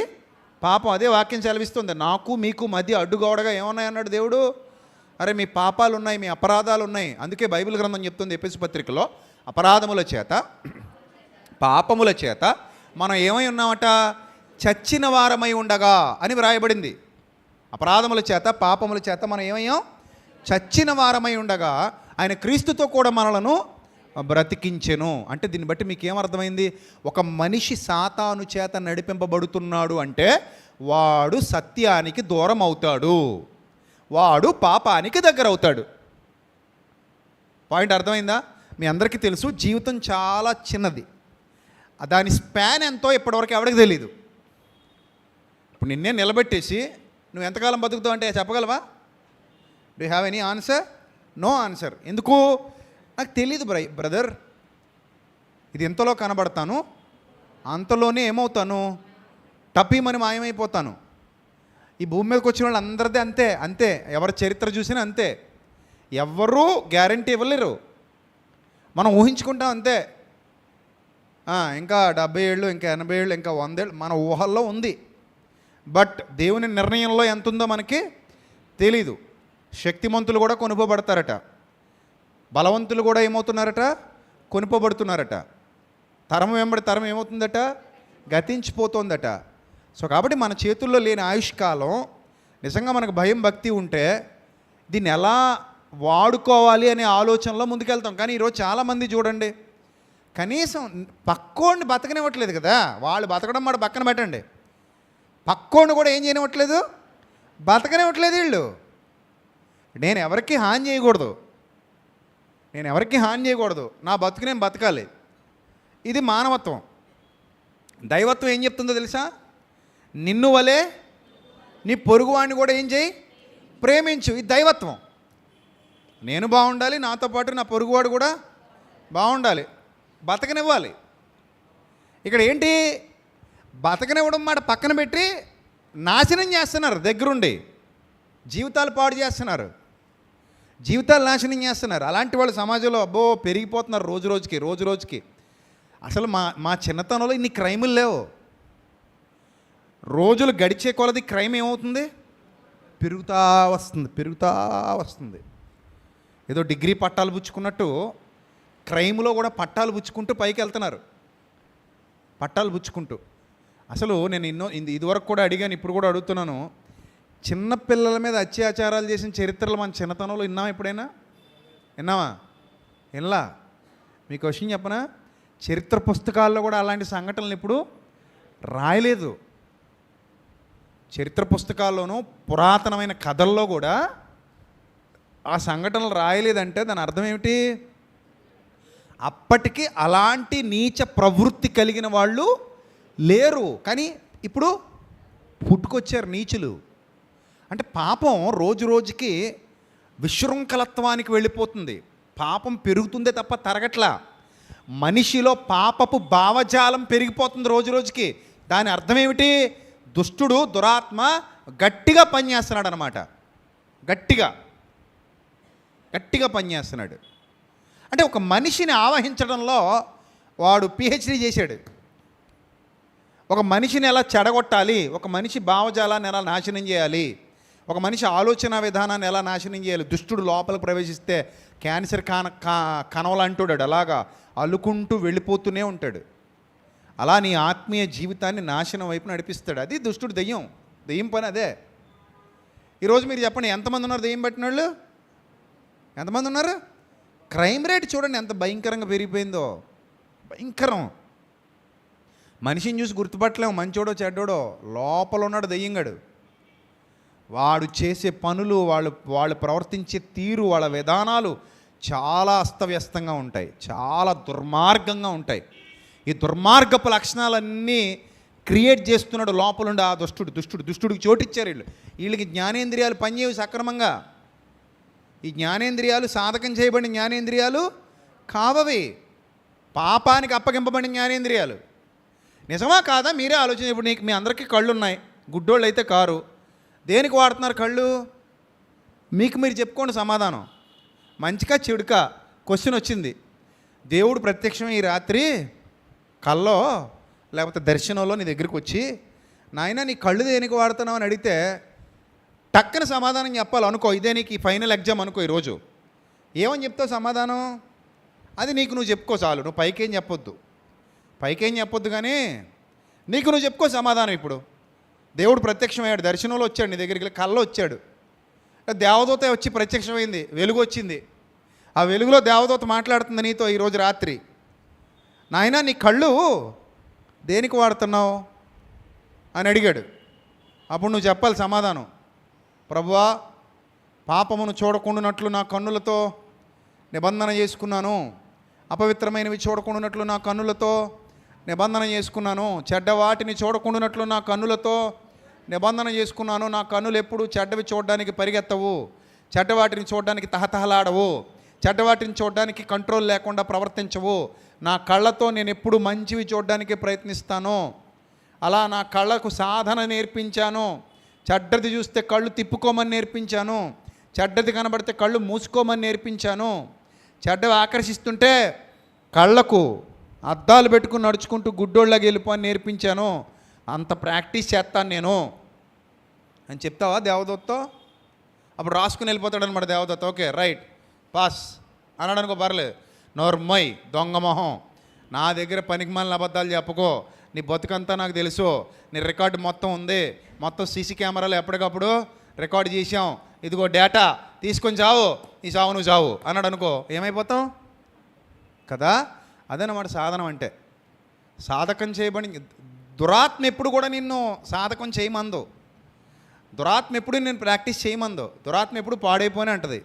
పాడైపో, నాశనం అయిపో, చూడు కళ్ళు చెడగొట్టేసుకో, నోరు చెడగొట్టేసుకో, చెవులు చెడగొట్టేసుకో, బుర్ర చెడగొట్టేసుకో, హృదయం చెడగొట్టేసుకో, శరీరం పాడు చేసేసుకో, నీ అవయవాలన్నీ పాడు చేసేసుకో, లోకంలో కలిసిపో, ఎంజాయ్ చేసేయి, ఇంకా నాశనం వైపు వెళ్ళిపో, చీకట్లోకి వెళ్ళిపో, అంధకారంలోకి వెళ్ళిపో, భ్రష్టు పట్టిపో, నరకానికి వెళ్ళిపో. అంతే సాతాను చేసేది. అదొక్కటే దురాత్మ చేసేది. అప్పుడు ఆడికి సాటిస్ఫాక్షను. కాసేపు నేను పట్టుకుని కింద మీద దొల్లించి వదిలేస్తే ఆడికేమవుతుంది గుడ్డు? ఆడికేం రాదు దానివల్ల. నువ్వు నరకానికి కూడా వెళ్ళావు. అలా చేస్తే కింద మీద పడి దొల్లావు, కాసేపు జుట్టెర పోసుకున్న మట్టి అంటుకుంది, బట్టలు పాడైన సాతాను. ఇప్పుడు నీ బట్టలు పాడైనందు నీ నరకలు ఎత్తాడు దేవుడు. మరి ఏది పాడైతే నరకంగా వెళ్తావు నువ్వు? మరి సాతాను ఏం చేయాలి ఇప్పుడు? బట్టలు పాడు చేయాలా, బతుకు పాడు చేయాలా? మరి ఈ మాత్రం తెంగరోళ్ళు ఏంటి? వీళ్ళకి అర్థం అవట్లేదు ఈ క్రైస్తవుల్లో ఉన్న కొంతమందికి. సాతాను బట్టలు పాడు చేయడు, బతుకు పాడు చేస్తాడు. బతుకు పాడు చేయాలంటే నేను తెలివిగా నీ హృదయాన్ని పాపం వైపు తిప్పాలి, అంతే. అది కదా సాతాను పని. ఇస్కరియోతు యోధ పొట్ట పగిలి పేగులు బయటకు వచ్చి ఎందుకు చేశాడు? చేసిన పాపం తప్పు. వద్దు, ఎంత ప్రేమామయుడు అంటే యేసుప్రభు వారు చెయ్యాల్సిందంతా చేశారు, ట్రై చేశారు. వద్దు వద్దు వద్దు వద్దు వద్దు అని బతిమలాడినా విన్నాడా? పక్కన కూర్చోబెట్టి కాళ్ళు కడిగి మరీ చెప్పారు, అయినా బుద్ధి రాలేదు భ్రష్టుడికి. ఎవడు కడుగుతాడు? ఎవడు కాళ్ళ ఆ తువ్వాలతో ఎవడు తుడుస్తాడు కాళ్ళు? ఆ సాతానుగాడి ప్రేరణతో ఉన్న ఇస్కరియోతు కాళ్ళు కూడా యేసుప్రభు ఏం చేశారు? అయ్య బాబోయ్, అది మామూలు పని కాదు. మనం చేయలేమండి అంత తగ్గింపులు. మనలో ఉందా? చాలా గొప్ప తగ్గింపు స్వభావం కలిగిన ప్రభు ఆయన. అంత ప్రేమ. నేను ఒక పాటలో రాశాను, అందుకే దొంగ అని తెలిసే ఉద్యోగం ఇచ్చాడురా, ప్రేమ లేనివాడు పరలోకానికి అనర్హుడు అనే పాటలో రాశాను. అది యేసుప్రభు వారి ఔన్నత్యం. అది అంత ప్రేమ చూపించాడు. సో కాబట్టి ఎవరైతే ఈ భ్రష్టు పట్టిపోయి శరీరాన్ని, కళ్ళని, చెవుల్ని, నోటిని, ముక్కుని, సమస్తాన్ని పాడు చేసుకుంటున్నారో వాళ్ళకి అర్థం కావట్లేదు ఎందుకు ఇలా చేస్తున్నారని. ఎందుకు ఇలా చేస్తున్నారు మీరు? ఎందుకు దీన్ని పాడు చేసుకుంటారు మీరు? లోపల హృదయంలో ఎందుకు సాతానికి చోటు ఇచ్చారు? అన్ని అవయవాల్ని పాపానికి అప్పగించారు, నీతికి కాదు. కళ్ళు పాపానికి అప్పగించాం, నోరు పాపానికి అప్పగించాం, చెవులు కూడా దేనికి ఇచ్చాం? ఏమిచ్చాం? దేనికి ఇచ్చాం? మంచి మాటలు వినడానికి బలవంతంగా చెవి తీసుకొచ్చి పెడతామా? బలవంతంగా చెవిని తీసుకొచ్చి ఇదిగో ఇదే వినాలి, నువ్వు మంచివే వినాలి, చెడు వినకు అని మంచి వైపు తిప్పుతామా చెవుల్ని? దేనికి ఇస్తారు చెప్పండి? చెవి చెడుకే కదా ఎక్కువ ఇచ్చేస్తారు. పర్లేదు, వేసుకో లోపల, ఏది పడితే అది వేసేసుకో లోపల, ఏది పడితే అది వేసేసుకో లోపల. ఏది పడితే అది వేసుకుంటే చెవి పాడవదు? పాడవద్దు కదా. ఏది పడితే అది లోపల వేసేస్తే కన్ను పాడవదా? నీ కన్ను చెడినదైతే నీ దేహమంతయు ఏమైపోద్ది అన్నాడు యేసుప్రభు? చెడిపోద్ది అన్నాడు కదా. సాతానికి తెలియదు ఇదన్నీ. యేసుప్రభు చేసిన బోధంతా మనుషులు విన్నారు, సాతానుగాడు విన్నాడు. ఓహో ఇన్ని చెప్పావు కదా, ఇక్కడే పాడు చేస్తున్నాడు, అక్కడే పాడు చేస్తున్నాడు. కాబట్టి మన జ్ఞానేంద్రియాలు సాధకం చేయబడితే దుష్టుడితో పోరాడడానికి రెడీ చేస్తాం బాడీని. సాధన చేయకుండా ఏదీ రాదు. మళ్ళీ చెప్తున్నాను, ఏది రాదు. అర్థమైందా? పొట్ట పెంచడం సులభం, పొట్ట తగ్గించడం చాలా కష్టం. ఉత్తి కష్టం కాదు, చాలా కష్టం. ఎంత కష్టం? బాగా తీక్షణంగా నిర్ణయం తీసుకుంటే నిలబడద్ది. ఈ నెల కూడా ఎంత తీక్షణమైన నిర్ణయం తెలుసా? అది కంప్లీట్ డైట్. కంప్లీట్ డైట్ చేసి కష్టపడితే నెల, సాదాసీదగా చేయాలంటే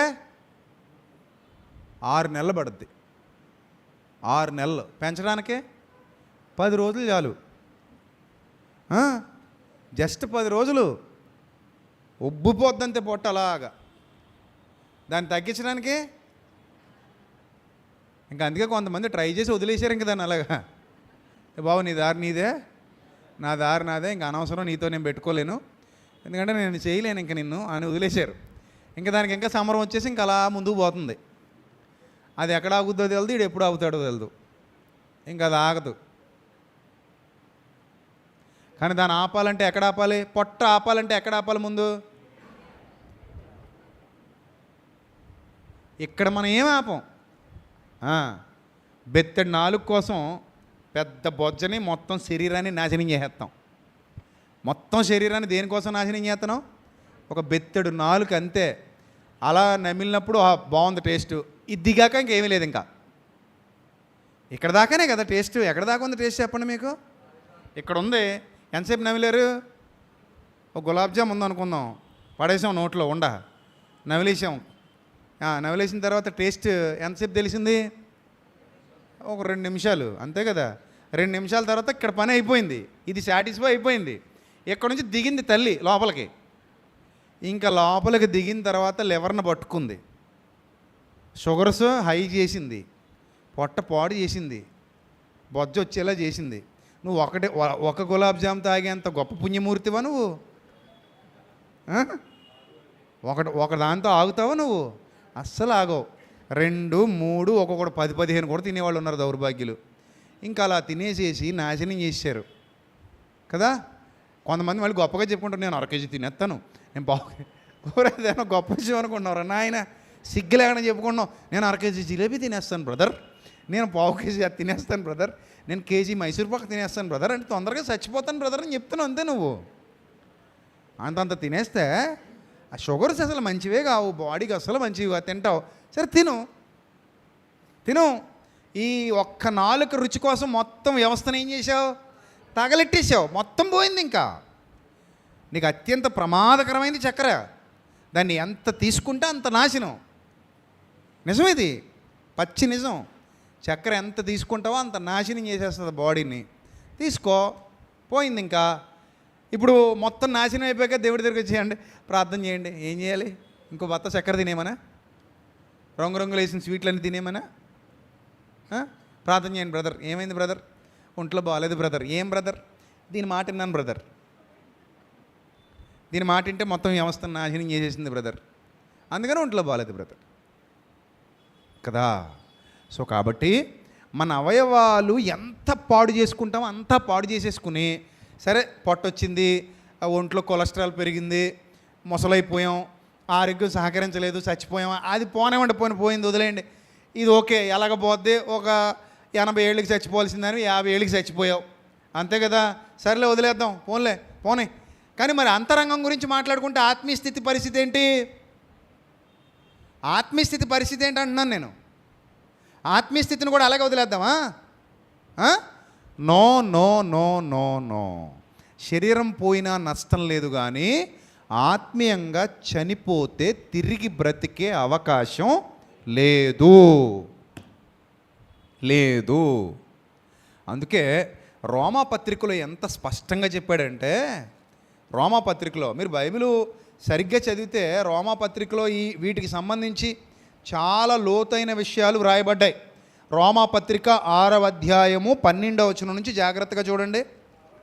రోమాపత్రిక 6వ అధ్యాయము 12వ వచనం. కాబట్టి శరీర దురాశలకు లోబడినట్లుగా చావునకు లోనైన మీ శరీరమందు దేన్ని ఏలనివ్వకంటున్నాడు? పాపంగా నిన్ను ఏలిందా? ఎందుకు పనికిరావు.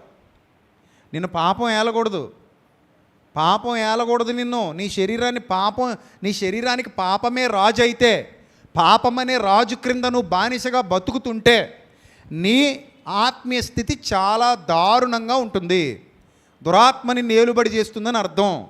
అది నిజమైన దెయ్యం పట్టడం. అందుకే చెప్తున్నా, బట్టలు పాడైతే నష్టం లేదు, బతుకు పాడైతేనే నష్టం. సాతాను బట్టల మీద, బాడీ మీద కాన్సన్ట్రేషన్ చేయడు. నీ మనసు మీద చేస్తాడు. నీ మనసు పాడైతే మనిషి పాడైపోయినట్టే, మనసు బాగుంటే మనిషి బాగున్నట్టే. అర్థమైందా? కాబట్టి లోపల బాగుంటే పైనంతా బాగుంటుంది. లోపల బాగుండి పైన పాడైనా ఏ నష్టమేమీ లేదు. కానీ లోపల మాత్రం ఖచ్చితంగా నువ్వు బాగుండాలి. నీ మనసు బాగుండాలి, నీ హృదయం బాగుండాలి, నీ అంతరంగం మంచిదై ఉండాలి. అందుకే నీ శరీరం మందు దేన్ని ఏలనివ్వద్దు అంటున్నాడు? పాపాన్ని ఏలనివ్వకు అన్నాడా, ఏలనివ్వండి అన్నాడా? నా మాట దేవుని మాట కదా. నెక్స్ట్, మరియు మీ అవయవాలను వేటినమ్మా మీ అవయవాలను దుర్నీతికి సాధనాలుగా ఇవ్వకండి. అంతే కదా. మీ అవయవాలు దేనికి సాధనాలుగా ఇవ్వకండి? దుర్నీతి సాధనాలుగా పాపానికి అప్పగించకండి. What a wonderful word it is. దేనికి అప్పగించొద్దు అంటున్నాడు? దుర్నీతి సాధనంగా పాపానికి అప్పగించొద్దు అంటున్నాడు. పాపానికి ఇవ్వకు. అర్థమైందా? నెక్స్ట్, అయితే మృతులలో నుండి సజీవులం అనుకుని మిమ్మల్ని మీరే దేవుడికి అప్పగించుకోండి. ఆయన తీసుకుంటాడా, మీరు అప్పగించుకోవాలా? పాయింట్ అర్థమైందా? ఆయన ఎవరినే బలవంతంగా తీసుకోడు. నువ్వు భక్తి చేయాలా, నువ్వే చేయాలి. దేవుడు నిన్ను బలవంతంగా పట్టుకొని తీసుకెళ్ళి భక్తిలో కూర్చోబెట్టడు. నువ్వు భక్తి చేయాలన్న మనసు నీకుంటే నువ్వే చేయి. పొట్ట తగ్గించుకోవాలని నాకు అనిపించింది, నువ్వేమైనా చేయగలవా నా పొట్ట తగ్గడానికి? నీ పొట్ట తగ్గడానికి నేను ఏమైనా చేయగలనా? ఎవరి పొట్ట వాళ్ళే పెంచుకుంటారు. చెప్పండి, వాళ్ళే తగ్గించుకోవాలి. కానీ ఎలా తగ్గించుకోవాలో చెప్పమంటే మాత్రం నేను చెప్పగలను. అర్థమైందా పాయింట్? దేవుడు నువ్వు ఎలా బతకాలో చెప్తాడు, కానీ నీ చేత పీక పట్టుకుని బతికేలా చేయడు. పీక పట్టుకుని నువ్వు ఎలా బతుకని చేయడు ఆయన, ఎందుకంటే నీకు స్వేచ్ఛ ఇచ్చాడు కదా. నువ్వు ఎలా బతకాలో వాక్యం ద్వారా చెప్తాడు. అర్థమైందా? ఇప్పుడు పొట్ట ఎలా తగ్గించుకోవాలో చెప్తాడు ట్రైనర్, కానీ పొట్ట తగ్గడానికి ఏమీ చేయడు, నువ్వే తగ్గించుకోవాలి. అలాగే భక్తిలో నువ్వు ఎలా ఎదగాలో చెప్తున్నాడు దేవుడు. ఎదగడానికి ప్రయత్నం ఎవరు చేయాలి? నువ్వే చేయాలి. అసలు బైబిల్ గ్రంథంలో ఎంత మంచి మాటలు ఉన్నాయంటే, నువ్వు తిండిపోతూ అయిన ఎడలా గొంతుకు ఏం పెట్టుకోమన్నాడు? కత్తి పెట్టుకుంటే అర్థం ఏంటి? కత్తి గొంతులో గుచ్చేసుకోనా? మరి ఏంది దాని అర్థం? అంటే అంత కఠినమైన నిర్ణయాలు తీసుకో. అర్థమైందా? నిన్ను నువ్వే మోటివేట్ చేసుకో. నేను డైలీ రన్ చేస్తుంటాను అప్పుడప్పుడు. అంటే నాకు రన్ చేయాలనిపించినప్పుడు రన్ చేస్తాను, ఎక్సర్సైజ్ చేయాలన్నప్పుడు ఎక్సర్సైజ్ చేస్తాను. మొన్న ఎప్పుడో అనుకున్నాను మైండ్లో, ప్రతిరోజు ఒక 20 నిమిషాలు నాన్ స్టాప్గా పరిగెడతాను. ఇప్పుడు ఒక 40 నిమిషాలు నాన్ స్టాప్గా పరిగెత్తాలి. నాన్ స్టాప్ అంటే ఇంకెక్కడ ఆగకుండా, మొదలుపెట్టిన చోట నుంచి ఆగకుండా 40 నిమిషాలు కంటిన్యూగా ఆపకుండా పరిగెత్తాలని అనుకున్నాను. ఆ రోజు అనుకున్నప్పుడు పొద్దునే లేచాను, కానీ మైండ్ అంటుంది ఇంకాసేపు పడుకోవచ్చు కదా, రేపు పరిగెత్తవచ్చులే, ఈరోజు అంత అవసరమే ఉంది, కాళ్ళు నొప్పులు వస్తాయేమోలే, ఇప్పుడు అవసరమా, ఇప్పుడు వెళ్ళాలా అంటుంది మైండ్. ఇప్పుడు మోటివేషన్ ఎవరు చేయాలి నన్ను? దేవుడు వచ్చేస్తాడా? సింపుల్ ఎగ్జాంపుల్ చెప్తున్నాను మీకు, ఒక సింపుల్ ఎగ్జాంపుల్ చెప్తున్నాను. మోటివేషన్ ఎవరు చేయాలి నాకు? మా ఆవిడ వచ్చేస్తుందా? మా అమ్మ నాన్న వచ్చేస్తారా? మరి ఎవరు చేసుకోవాలి? నాకు నేనే మోటివేట్ చేసుకోవాలి. అరే ఇది నాకు అవసరం, నా శరీరాన్ని నేను ఇలా పాడు చేయకూడదు, ఇది ఒక మంచి యంత్రం, దీన్ని నలగొట్టాలి అని ఏం చేయాలి? ఇప్పుడు పరిగెత్తాలి, గ్రౌండ్కి వెళ్ళాలి, పరిగెత్తాలి. 40 నిమిషాలు నాన్ స్టాప్గా పరిగెత్తాను నేను. 40 నిమిషాల పాటు ఆగకుండా, ఎక్కడా నిలబడకుండా అలా పరిగెత్తునే ఉన్నాను. అంటే ఒక మనిషి ఒక నిర్ణయం తీసుకుంటే ఆ నిర్ణయానికి కట్టుబడితే ఖచ్చితంగా తనకు తానే మోటివేట్ చేసుకొని చేస్తాడు. ఇప్పుడు ఆత్మీయ స్థితికి వద్దాం. నేను పాపంతో పోరాడాలి, ఎవరు మోటివేట్ చేస్తారు మనల్ని? మనమే చేసుకోవాలి దేవుని వాక్యాన్ని పెట్టుకొని. ఇక్కడ ఇంకో బెనిఫిట్ ఏంటంటే మనకు దేవుడు వాక్యం ఉంది. నీ కళ్ళతో నిబంధన చేసుకో అన్నాడా? నీ కళ్ళతో ఏం చేసుకో? నిబంధన చేసుకో. తిండిపోతూ అయితే గొంతుకి ఏం పెట్టుకో? కత్తి పెట్టుకో. నీ నోటికి ఏం పెట్టుకో? కాపు పెట్టుకో. నీ పెదవులను కాచుకో అన్నాడు. నీ చెవితో మాటలను ఏం చేయమన్నాడు? పరీక్షించమన్నాడు. ఇవన్నీ ఎవరు చేయాలి? మనమే చేయాలి. ఒక తీక్షణమైన నిర్ణయం తీసుకోవాలి. ఒక తీక్షణమైన నిర్ణయం తీసుకుని మనమే చేయాలి. సాధన మనమే చేయాలి. మనం చెయ్యకపోతే ఎవ్వడు మనకి ఏ మేలు చేయడు. నీకు కీడు చేసేది ఎవరు తెలుసా? ఫస్ట్ ఎవరు తెలుసా? ఎవరు? నువ్వే. నీకు కీడు చేసే ఫస్ట్ పర్సన్ ఎవరు? నువ్వే. నీకు మేలు చేసే ఫస్ట్ పర్సన్ ఎవరు తెలుసా? అది కూడా నువ్వే. ఇప్పుడు ఇంత వాక్యం విన్నావు, నిజమేనండి, నా కళ్ళతో చెడ్డవి చాలా చూస్తున్నాను రోజు. నీ మైండ్కి తెలిసిపోద్ది. చూడకుండా ఆపాలి. ఎవరు ఆపుతారు? నేను వచ్చి ఆపనా? మరి ఎవరు ఆపుతారు? నువ్వే ఆపుకోవాలి. నువ్వే. నీ చెవులతో చెడ్డవి చాలా వింటున్నావు, ఎవరు ఆపుతారు? నువ్వే ఆపుకోవాలి. నీ పాదాలు ఎక్కడికో వెళుతున్నాయి, వెళ్ళకుండా ఎవరు ఆపుతారు? నువ్వే ఆపాలి. నీ చేతులేవో చెడు పనులు చేస్తున్నాయి, ఎవరు ఆపుతారు? నువ్వే ఆపాలి. నీ ఇంద్రియాలు, ఈ జ్ఞానేంద్రియాలను తప్పు మార్గాలలోనికి వెళ్లకుండా గట్టిగా అదుపు చేయాలి. అదుపు చేయాలి. అదుపు చేయాలి. కళ్ళెం వేసి ఆపాలి. ఆ తీక్షణమైన నిర్ణయం నువ్వు నేను తీసుకోవాలి. అప్పుడే మనకు మేలు. సాధన చేయకుండా ఏది రాదు. ఏది రాదు. సో ఇప్పుడు దురాత్మ పనేమిటి అంటే నీ చేత పాపాన్ని చేయించటం. పాపాన్ని చేయించటం, అలా నిన్ను పురికొల్పటం, అలా నిన్ను ప్రేరేపించటం. మరి పరిశుద్ధాత్మని పనేంటి? సత్యంలో నిలబడే విధంగా నిన్ను ప్రేరేపించటం, నిన్ను అలా మోటివేట్ చేసేది పరిశుద్ధాత్ముడు. దురాత్మ నిన్ను పాపం వైపు ఆకర్షిస్తుంటే పరిశుద్ధాత్ముడు నిన్ను పవిత్రత వైపు, పరిశుద్ధత వైపు, నీతి మార్గాల వైపు ఆకర్షిస్తారు. అది ఆయన పని, ఇది దురాత్మ పని. నువ్వు దేనికి అప్పగించబడతావో దానికి లోబడతావు. ఇప్పుడు దేనికి అప్పగించుకోవాలో తీక్షణమైన నిర్ణయం ఈ రాత్రి నువ్వే తీసుకో. ప్రియమైన తమ్ముడు, ప్రియమైన చెల్లెమ్మ, ప్రియమైన అక్క, నా ప్రియమైన అన్న, నువ్వే తీసుకో. ఈ రాత్రి ఒక మంచి నిర్ణయం తీసుకో. నీ శరీరాన్ని దేనికి ఇస్తావో డిసైడ్ చేసుకో. నీ శరీరంతో, నీ జ్ఞానేంద్రియాలతో బలమైన ఆహారం తినగలిగే స్థాయికి ఎదుగుతావా, లేదా నీ జ్ఞానేంద్రియాలను ఎలాగే పాడు చేసుకుంటావా? ఇప్పటికే అడ్డు అదుపులు లేకుండా కొన్ని వదిలేసాం. ఫోన్కి ఇచ్చేసాం కళ్ళని. ఫోన్లో ఏం చూస్తున్నామో మీకు తెలియంది కాదు, నేను చెప్పక్కర్లేదు. అందరూ ఫోన్ని మంచి కోసం వాడరు. ముఖ్యంగా కుర్రాళ్ళు, యవనస్తులు. ఫోన్ తీశారంటే ఏం చూస్తారో వాళ్ళకే తెలుసు.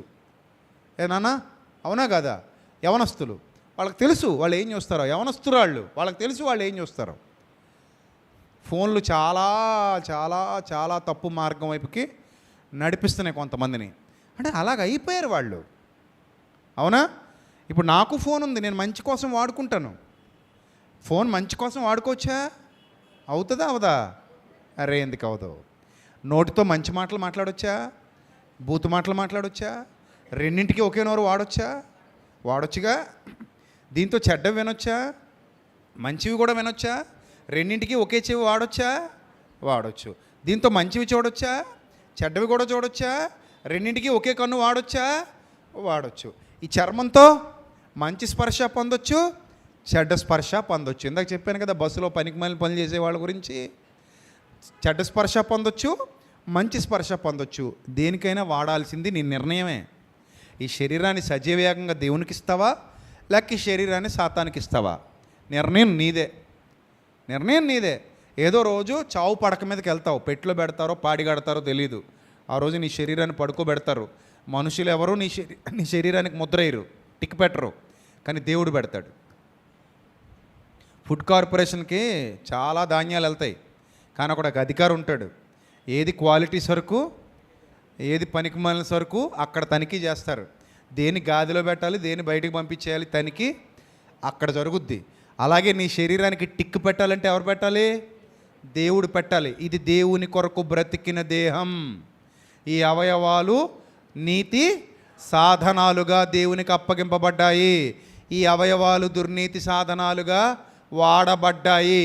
ఈ చేతులు పనికిమాలిన చేతులుగా పనిచేశాయి. ఈ చేతులు పనికొచ్చే సత్క్రియలు చేశాయి. ఈ కాళ్ళు దుష్ట మార్గాల్లో నడిచాయి. ఈ కాళ్ళు సన్మార్గంలో నడిచాయి. ఈ కన్ను నీతి మాలినవి చూసింది. ఈ కన్ను సన్మార్గం వైపు చూసింది. ఈ నోరు చెడ్డవి మాట్లాడింది. మరో నోరు సత్యం ప్రకటించే జిహ్వఫలం దేవునికి అర్పించింది. ఈ చెవులు చెడ్డవి విన్నాయి, ఈ చెవులు మంచివి వినటానికి వాడబడ్డాయి. అరే ఆ పాత్ర వాల్యూ, ఆ పాత్ర దేనికి వాడబడుతుందో దాన్ని బట్టి మారిపోద్ది.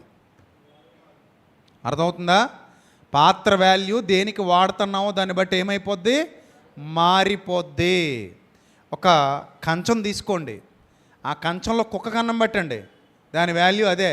అదే కంచం మనిషికి అన్నం పెడితే దాని వాల్యూ ఏమైంది?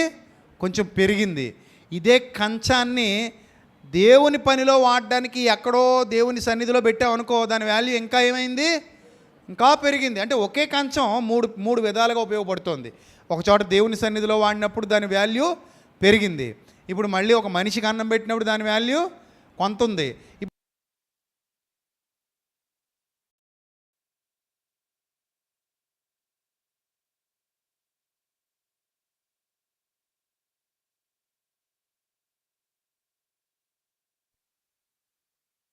సహోదరి, నీ కళ్ళు అలాంటివి కావా? నీ చెవులు అలాంటివి కావా? నీ నోరు, నీ కళ్ళు, నీ స్పర్శ, నీ చర్మం, నీ అవయవాలు అలాంటివి కావా? విలువలేనివా నీ అవయవాలు? ఎందుకు నీ అవయవాల్ని పాడు చేసుకోవాలి? ఒక్కసారి రాత్రి మనసు పెట్టి ఆలోచించు. నా ప్రసంగంలో ఉన్న పరమార్థం ఏంటో నీకు అర్థం.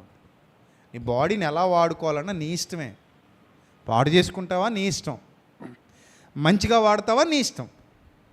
ఎవ్వరు నిన్ను బలవంత పెట్టరు, నిర్ణయం నీదే. ముఖ్యంగా నా అక్క చెల్లెమ్మలకు, అన్నదమ్ములకు, చిన్నబిడ్డలకు, యవనస్తులకు అందరికీ చెప్తున్నా, నిర్ణయం మీది. ఇంతగా మిమ్మల్ని మోటివేట్ చేస్తే నాకేమొస్తుంది? అలా కాదు. ఒక మాట మిమ్మల్ని అడుగుతున్నాను, నేను ఏమైనా మిమ్మల్ని డబ్బులు అడుగుతున్నానా? మీ ఆస్తులు ఏమైనా నాకు ఇమ్మంటున్నానా? లేదా మీ దశంభాగాలు ఏమైనా అడిగానా నేను? మరి ఏం అడుగుతున్నాను నేను మీ దగ్గర నుంచి? ఏం ఆశించి మీకు బోధ చేస్తున్నాను నేను? మీ శరీరాన్ని జాగ్రత్తగా కాపాడుకుంటే నాకు మేలా మీకు మేలా? మీ అవయవాలు పాడు కాకుండా చూస్తే నాకు మేలా మీకు మేలా? మీ జీవితం బాగుంటే నాకు మేలా మీకు మేలా? మీ బ్రతుకులు బాగుంటే నాకు మేలా మీకు మేలా? నేను ఎవరి కోసం, ఎవరిని ప్రేమించి మాటలు చెప్తున్నాను? ఆలోచించండి, ఒక్కసారి మనసు పెట్టి ఆలోచించండి. నేను మిమ్మల్ని ఎంత ప్రేమించకపోతే ఎంతసేపు మీకోసం నేను మాట్లాడతాను? నేను నా కోసం మాట్లాడట్లా, కేవలం మీకోసం మాట్లాడుతున్నాను. నేను నా కోసం ఎంతసేపు ఇక్కడ పని చేయట్లా. నా దేవుడు నాకు ఆజ్ఞాపించిన ప్రకారంగా నిన్ను వలే నీ పొరుగువాణ్ణి ప్రేమించన్న మాటకు కట్టుబడిపోయాను కాబట్టి, నా యేసుక్రీస్తును నేను అంతగా ప్రేమిస్తున్నాను కాబట్టి ఆయన మాట శిరసా వహించి ఇక్కడున్న నా అక్క చెల్లెమ్మలు, అన్నదమ్ములు అందరూ నా వలే ఉండాలి అని కోరుకుంటూ మీకు హితబోధ చేస్తున్నాను. ఈ ఆరోగ్యకరమైన బోధ చేస్తున్నాను. మీలో పడిపోవటం వల్ల, మీరందరూ పడిపోవటం వల్ల నాకు ఆనందం కాదు, మీరు నిలబడడం వల్ల నాకు ఆనందం. మీరు బలంగా నిలబడి పరిగెత్తితే నాకు ఆనందం. ఒక అన్నయ్యగా నేను చాలా సంతోషిస్తాను. అదే నేను కోరుకుంటున్నాను. అదే మీకు ఈ బోధ. ఈ బోధలో ఉన్న సత్యం, సారాంశం అదే. మీలో ఎవ్వరూ నశించిపోకూడదు, మీలో ఎవ్వరూ ఓడిపోకూడదు. మీరందరూ గెలవాలి, మీరందరూ విజయోత్సాహంతో ఉండాలి, మీరందరూ సంతోషంతో బతకాలి, ఆనందంతో బతకాలి. గిల్టీ ఫీలింగ్ మీ మనసులో నుంచి పోవాలి. మీరందరూ విజయవంతమైన వ్యక్తులు కావాలి, విజయవంతమైన కుటుంబాలు ఉండాలి. నా యజమాని గొప్పవాడని నీ భార్య నీ గురించి సాక్ష్యం ఇవ్వాలి. నా యజమానురాలు గుణవతీగ భార్య నాకు దొరికిందని యజమానుడు నీ గురించి సాక్ష్యం ఇవ్వాలి. మా తల్లిదండ్రులు గొప్పవాళ్ళని మీ పిల్లలు చెప్పాలి, మా పిల్లలు గొప్పవాళ్ళని తల్లిదండ్రులుగా మీరు చెప్పి ఆనందపడాలి. అలా మీ కుటుంబాలు కట్టబడాలన్నదే ఒక దైవ సేవకుడిగా నా కోరిక. అందుకే నేను ప్రయాసపడుతున్నాను, అందుకే నేను పరిచర్య చేస్తున్నాను. నా పరిచర్యలో కానీ నా ప్రయాసలో కానీ స్వార్థం లేదు. నేను మాట్లాడుతున్న ప్రతి మాటలో మీ జీవితాలు బాగుపడాలన్న సంపూర్ణ నిశ్చయత, అలా ప్రార్థన చేసుకుని ఇక్కడికి వస్తాను. ఇక్కడికి నుంచి వెళ్ళిన తర్వాత కూడా అదే ప్రార్థన చేస్తాను. మీరు వెళ్ళిన తర్వాత నా కోసం ప్రార్థన చేస్తారో లేదో నాకు తెలీదు, కానీ నేను ఎవరికి వాక్యం ప్రకటించానో వాళ్ళందరి కొరకు నిత్యం ప్రార్థన చేస్తూనే ఉంటాను. ప్రభా, ఇంతమంది పిల్లలు ఉన్నారు, ఎంతమంది వాక్యం వింటున్నారు, ఎంతమందికి వాక్యం ప్రకటించాను, ఇంతమంది లైవ్లో వింటున్నారు, వీళ్ళందరినీ జ్ఞాపకం చేసుకో తండ్రి. వీళ్ళందరికీ ఈ వాక్యం వాడి హృదయాల్లో 30 60 100 ఫలించాలి, వాళ్ళ కుటుంబాలు కట్టబడాలి, వాళ్ళ జీవితాలు బాగుండాలి, వాళ్ళ ఆలోచన ధోరణి మారాలి, వాళ్ళ ఆలోచన సరళి మారాలి, యవనస్తుల జీవితాలు బాగుండాలి, యవనస్తురాలు తొట్టిల్లిపోకూడదు. ప్రతి ఒక్కరి కోసం మానక నిత్యము ప్రార్థన చేస్తాను. ఎందుకంటే ఒక్క ఆత్మ నశించిపోయినా నా తండ్రికి సంతోషం లేదు. ఒక్క పాపి రక్షింపబడితే పరలోకమందు దూతలు ఎదుట నా తండ్రికి గొప్ప సంతోషం కలుగుతుంది. అందుకే నేను ఎప్పుడు మీ డబ్బులు అడగట్లా, మీ బ్రతుకు అడుగుతున్నాను. మీ జీవితం బాగుండాలని కోరుకుంటున్నాను. మిమ్మల్ని ఎప్పుడు ప్రలోభ పెట్టడం, ధనాపేక్షను కప్పిపెట్టే వేషాన్ని వినియోగించడం చేయట్లా. మీ ఆత్మీయ స్థితి పతనావస్థకు వెళ్ళిపోకుండా దేవునికి ఇష్టలైన బిడ్డలుగా మారాలని కోరుతున్నాను. కాబట్టి ప్రియమైన దేవుని సంగమా, వెత్తబడిన ప్రతి మాటకి హృదయాన్ని ఇవ్వండి. దయచేసి మీ హృదయాన్ని దేవుని వాక్యానికి ఇచ్చి మీ జీవితాలు కట్టుకోండి. ఆత్మీయంగా మంచిగా ఎదగండి. సమాజంలో చైతన్యవంతమైన వ్యక్తులుగా మారండి. సమాజానికి దిశానిర్దేశం చేసే జ్యోతుల వలె మారండి. దేవుడు అదే కోరుకున్నాడు. మీరు దీపస్తంభాలు, మీరు లోకానికి వెలుగై ఉన్నారు, మీరు లోకానికి ఉప్పై ఉన్నారంటే రుచి అందించేవాళ్ళు మీరే. అలా మీరు మారాలన్నది మీ తండ్రి కోరిక, మన తండ్రి కోరిక. కాబట్టి మిమ్మల్ని అలా తయారు చేయడమే నా బాధ్యత. నా బోధ వింటున్న ప్రతి వారిని నేను సంపాదించుకోవాలి. ఒకానొక దినాన పరలోకమందు లెక్క రాస్తున్నప్పుడు బడా నమ్మకమైన మంచి సేవకుడా, ఇంతమంది ఆత్మల్ని రక్షించి నిలబెట్టి స్థిరపరిచి మాకు అప్పగించావు, చాలు నాయనా అని నా తండ్రి నాకు కితాబిస్తే చాలు. అంతకంటే గొప్ప ప్రతిఫలం ఈ లోకంలో నాకు ఎక్కడా దొరకదు. కాబట్టి ప్రియమైన దేవుని సంగమా, ఎత్తబడిన వాక్యం విని విడిచిపెట్టేవారుగా కాకుండా, అరే అన్నయ్య చెప్పిందంతా మా కోసమే కదా, నిజమే కదా, నా అవయవాల్ని నేను పాడు చేస్తున్నానేమో, ఒకవేళ చేస్తుంటే అలాంటి వాళ్ళు ఎవరైనా ఉంటే, నా అవయవాల్ని నేను దుర్నీతి సాధనాలుగా అప్పగిస్తున్నానేమో, నీతి సాధనాలుగా వాడాలి. ఎంతసేపు ఒక బోధకుడు, ఒక సేవకుడు, ఒక దైవ సేవకుడు, ఒక దైవజనుడు నా కోసం ఎంతసేపు మాట్లాడాడు కష్టపడి, ఆయన మాటల్లో నాకు పనికొచ్చే ఉన్నాయా లేవా, నా గురించి దేవుడు ఆయన్ని ప్రేరేపించి ఏమైనా పలికిస్తున్నాడా, ఆయన స్వరం వెంట దేవుని వాక్కు నా హృదయంలోనికి వెళుతుందా అని ఒకసారి మిమ్మల్ని మీరు పరీక్షించుకోండి. మీ ఆత్మీయ జీవితాలు కట్టబడతాయి, మీరు కట్టబడతారు, మీ జీవితాలు బాగుంటాయి, మీ కుటుంబాలు బాగుంటాయి. మళ్ళీ మళ్ళీ చెప్తున్నా, మంచి పనికి ఫలితం వెంటనే కనబడకపోవచ్చు, కానీ దీర్ఘకాలంలో చాలా మంచి ప్రయోజనాలు చేకూరుస్తుంది. చెడ్డ పని ఇప్పుడు ఆనందంగా ఉండొచ్చు, తాత్కాలికంగా ఏదో గొప్పగా కనబడవచ్చు, కానీ దీర్ఘకాలంలో చాలా భయంకరమైన ప్రమాదాన్ని తీసుకొస్తుంది, నిన్ను నాశనం చేస్తుంది. కాబట్టి మంచి కొరకు పోరాడదాం, చెడును విసర్జిద్దాం. అలాంటి ధన్యకరమైన స్థితిలో నువ్వు నీ కుటుంబం నిలిచి ఉందురుగాక. ఆమేన్. తల్ల వంచండి, ప్రార్థన చేసుకుందాం. మహా ఘనుడవైన మా కన్న తండ్రి, మహోన్నతుడవైన మా దేవ, ఇంతవరకు మీ పిల్లలకు మీ సత్యాన్ని ఉపదేశించడానికి మీరు నాకు ఇచ్చిన ఈ ఘనత కొరకు, అవకాశం కొరకు ఏమి ఇచ్చి మీ రుణం తీర్చుకోగలను తండ్రి. ప్రభా, నాకు అప్పగించిన ప్రతి బిడ్డను సత్యంతో నింపుతున్నాను. మీ సన్నిధి ఎదుట మీరు వింటుండగా బోధిస్తూ ఉన్నాను తండ్రి. నా పరిచర్య నిందారహితమైనదిగా మీ సన్నిధిలో కనబడినట్లు, మీరు పరీక్ష చేసినప్పుడు, మీరు కొలత వేసినప్పుడు నేను పడిపోకుండానట్లు, నా సేవ పాడైపోకుండానట్లు ప్రభా, నేను యథార్థవంతుడిగా మీ సన్నిధిలో కనబడినట్లు నన్ను ఇంకనూ తీర్చిదిద్దండి. మీ శక్తితో బలముతో అభిషేకించండి. ఎంతమంది పిల్లలనైతే నాకు అప్పగించారో ప్రతి బిడ్డను ప్రభా కడిగిన ముత్యంలో మీకు అప్పగించడానికి నాకు శక్తినివ్వండి, బలాన్ని ఇవ్వండి ప్రభా. వీరందరి కొరకు ప్రార్థిస్తున్నాను.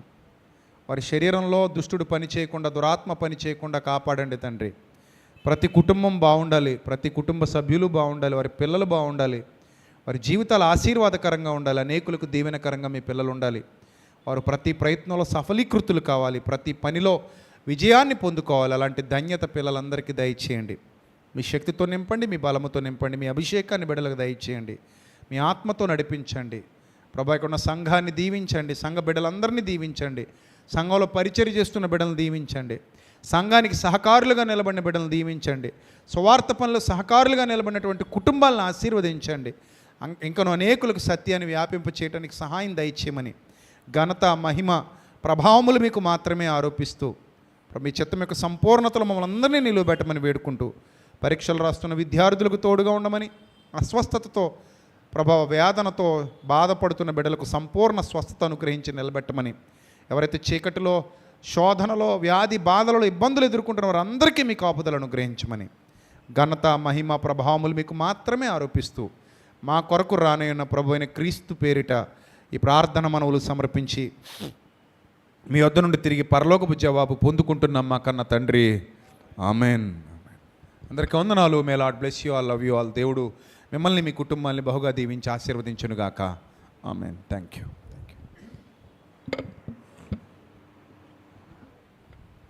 మంచిది. ఇంతవరకు విలువైన లేఖల భాగాన్ని అందించి అందరినీ బలపరిచినటువంటి సహోదరులు, ఆత్మీయులు బ్రదర్ ఎస్ విజయభాస్కర్ రెడ్డి గారికి ఒక సంఘం తరపున వందనాలు తెలియజేసుకుంటున్నాను. ఈ సమయంలో దేవుని సేవార్థమై కానుకల సేకరణ జరుగుతుండగా సహోదరుడు అశోక్ కుమార్ వచ్చి ఒక ప్రత్యేకమైన పాట పాడి వినిపిస్తారు.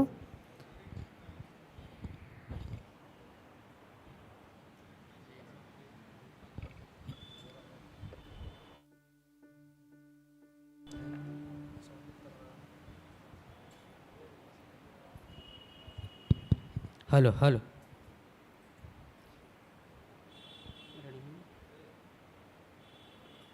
ఇహమునా కొసగిన ఈ ధర ఎంతో భాగ్యమని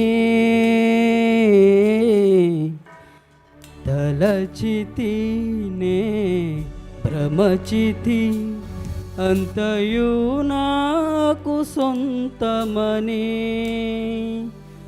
ఆశతో నేను పరుగెడితీలలో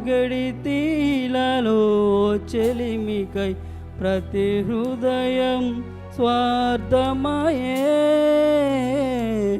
ప్రేమను ప్రేమగా చూపే మనసొకటి కలిగిన ఒక ప్రేమైన కానరదే.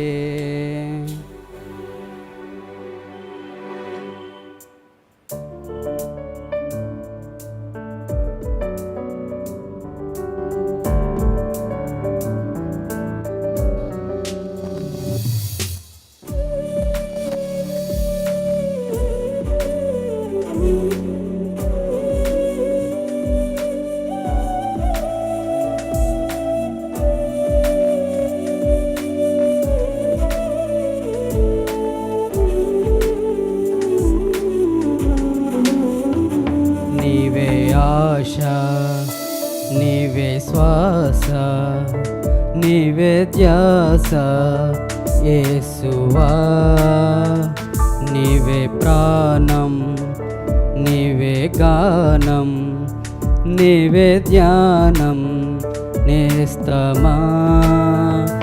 తలచుతూనే నాపై కురిసిన నీ మధుర ప్రేమను తలచుతూనే నాపై కురిసిన నీ మధుర ప్రేమను నీ రూపులోనే నీ చేతి పనిగా నన్ను నీవు మలచితివే.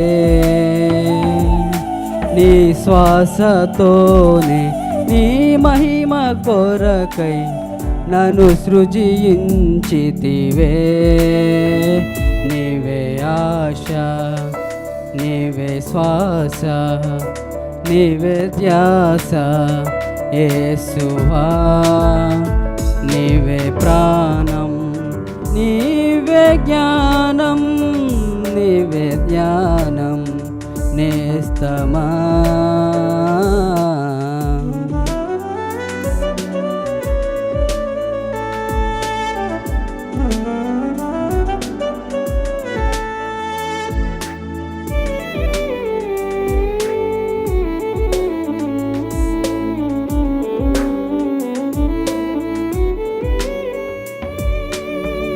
ఇహమునా ఒసగిన ఈ ధర ఎంతో భాగ్యమని తలచితినే భ్రమచితి అంతయు నాకు సొంతమని.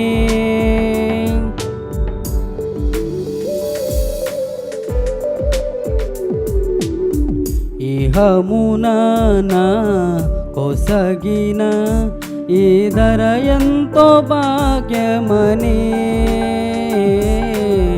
తలచితినే భ్రమచితి అంతయు నాకు సొంతమని. ఆశతో నేను పరుగెడితీలలో చెలిమికై ప్రతి హృదయం స్వార్థమయే ప్రేమను ప్రేమగా చూపే మనసొకటి కలిగిన ఒక ప్రేమైన కానరదే. నీవే ఆశ, నీవే శ్వాస, నీవే ధ్యాస యేసువా, నీవే ప్రాణం, నీవే గానం, నీవే ధ్యానం నేస్తమా. తలచుతూనే నాపై కురిసిన నీ మధుర ప్రేమను తలచుతూనే నాపై కురిసిన నీ మధుర ప్రేమను నీ రూపులోనే నీ చేతి పనిగా నన్ను నీవు మలచితివే. నీ శ్వాసతోనే నీ మహిమ కొరకై నన్ను సృజించితివే. నీవే ఆశ, నీవే శ్వాస, నీవే ధ్యాస యేసువా. నీవే ప్రాణం, నీవే గానం, నీవే ధ్యానం నేస్తమా. Thank you. మంచిది ప్రియులారా, మరొక ప్రాముఖ్యమైన సమయానికి మనం వచ్చి ఉన్నాం కాబట్టి ప్రభు యొక్క శరీరాన్ని ఆయన యొక్క రక్తాన్ని తీసుకునే సమయం ఉన్నాము. బాప్తిసం తీసుకుని సిద్ధపడిన ప్రతి ఒక్కరు కూడా ఈ కార్యక్రమంలో పాలు పంపులు పొందాల్సింది తెలియజేస్తున్నాము. దీనికి సంబంధించిన వాక్య భాగం చదువుకుందాం ప్రియులారా. అపోస్తలుడైన పౌలు గారు కొరింథీ సంఘానికి రాసిన మొదటి పత్రిక 11వ అధ్యాయము 23వ వచనం నుంచి 32 వరకు రాయబడిన సంగతులను మన మధ్యలో ఉన్న సహోదరులు రొట్ట సీనాన్నయ్య గారు వచ్చి చదివి వినిపిస్తారు. తదుపరిగా అన్నయ్య ప్రార్థన చేస్తారు. ఈ అవకాశం ఇచ్చిన అధ్యక్షుల వారికి, దేవత దేవుడికి, కూడొచ్చిన సహోదరులందరూ కూడా వందనాలు చెల్లిస్తున్నాం. మొదటి కొరింథీయులకు రాసిన పత్రిక 11వ అధ్యాయం నుంచి 23వ వచనం నుంచి 32వ వచనం వరకు చదువుకో. నేను మీకు అప్పగించిన దానిని ప్రభువు వలన పొందితిని. ప్రభువుని యేసు తన అప్పగింపబడిన రాత్రి ఒక రొట్టెని ఎత్తుకొని కృతజ్ఞతాస్తుతులు చెల్లించి దానిని విరిచి, ఇది మీ కొరకైన నా శరీరము, నన్ను జ్ఞాపకం చేసుకున్నట్టుకే దీనిని చేయడం చెప్పాను. ఆ ప్రకారమే భోజనమైన పిమ్మట ఆయన పాత్రను ఎత్తుకొని, ఈ పాత్ర నా రక్తం వలనైన కొత్త నిబంధన, మీరు దీనితో త్రాగినప్పుడల్లా నన్ను జ్ఞాపకం చేసుకున్నట్టుకే దీనిని చేయడం చెప్పాను. మీరు ఈ రొట్టెను తిని ఈ పాత్రను త్రాగునప్పుడల్లా ప్రభువు వచ్చే వరకు ఆయన మరణం ప్రచురించెదరు. కాబట్టి ఎవడు అయోగ్యంగా ప్రభువు యొక్క రొట్టెను తినునో లేక ఆయన పాత్రను త్రాగునో వాడు ప్రభు యొక్క శరీరం గురించి రక్తం గురించి అపరాధి అగును. కాబట్టి ప్రతి మనుషుడు తాను పరీక్షించుకొనవలను. అలాగా చేసి ఆ రొట్టెని తిని ఆ పాత్రను త్రాగునవలను. ప్రభు శరీరమని వివేచింపక తిని త్రాగువాడు తనకు శిక్షావిధి కలుటికై దీన్ని త్రాగుచున్నాడు.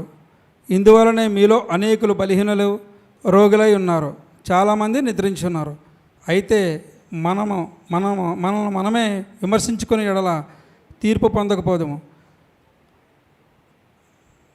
మనం తీర్పు పొందిన ఎడల లోకంతో పాటు మనకు శిక్షావిధి కలగకుండానట్టు ప్రభు చేత శిక్షింపబడుచున్నాము. మన వేడుకల్లో వాక్యం ఫలించిన గాక.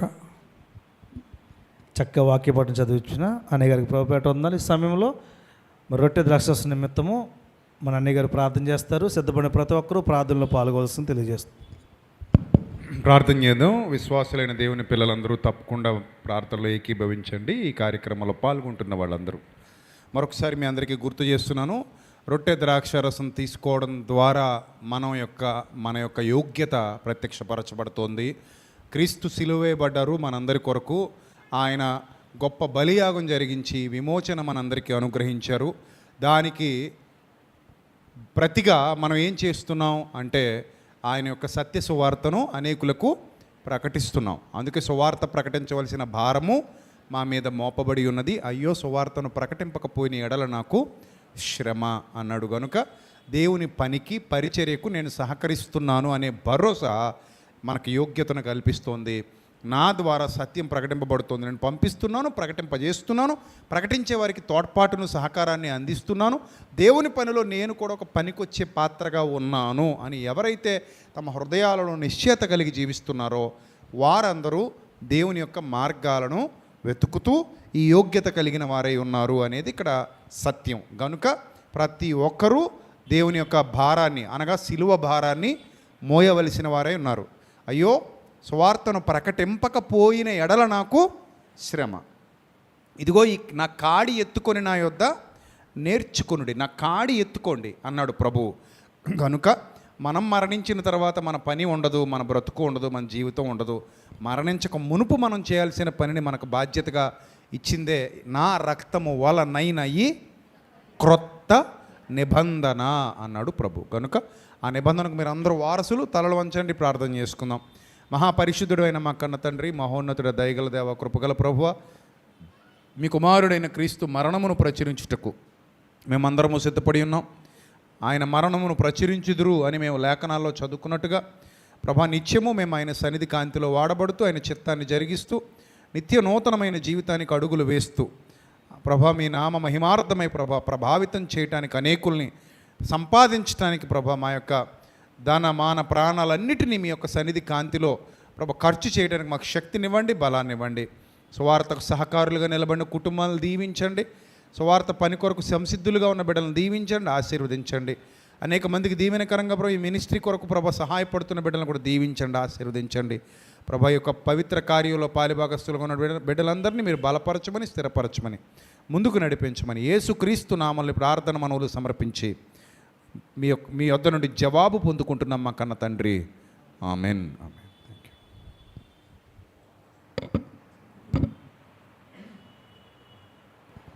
కార్యక్రమం జరుగుతుండగా ఒక శిలువ ధ్యాన గీతం పాడుకుందాం ప్రియులారా. మన మధ్యలో ఉన్న సహోదరి నళిని వచ్చి ప్రత్యేకమైన పాట పాడవలసిందిగా చెలమును ఆహ్వానిస్తున్నాం.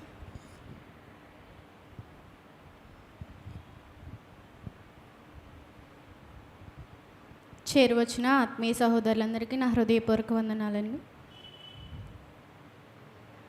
నా కోసమా ఈ సిలువ యాగము, నా కోసమా ఈ ప్రాణ త్యాగము, నా కోసమా ఈ సిలువ యాగము, నా కోసమా ఈ ప్రాణ త్యాగము. కల్వరిలో శ్రమలు నా కోసమా, కల్వరిలో సిలువ నా కోసమా, కల్వరిలో శ్రమలు నా కోసమా, కల్వరిలో సిలువ నా కోసమా, నా కోసమా ఈ సిలువ యాగము, నా కోసమా ఈ ప్రాణ త్యాగము, నా కోసమా ఈ సిలువ యాగము, నా కోసమా ఈ ప్రాణ త్యాగము.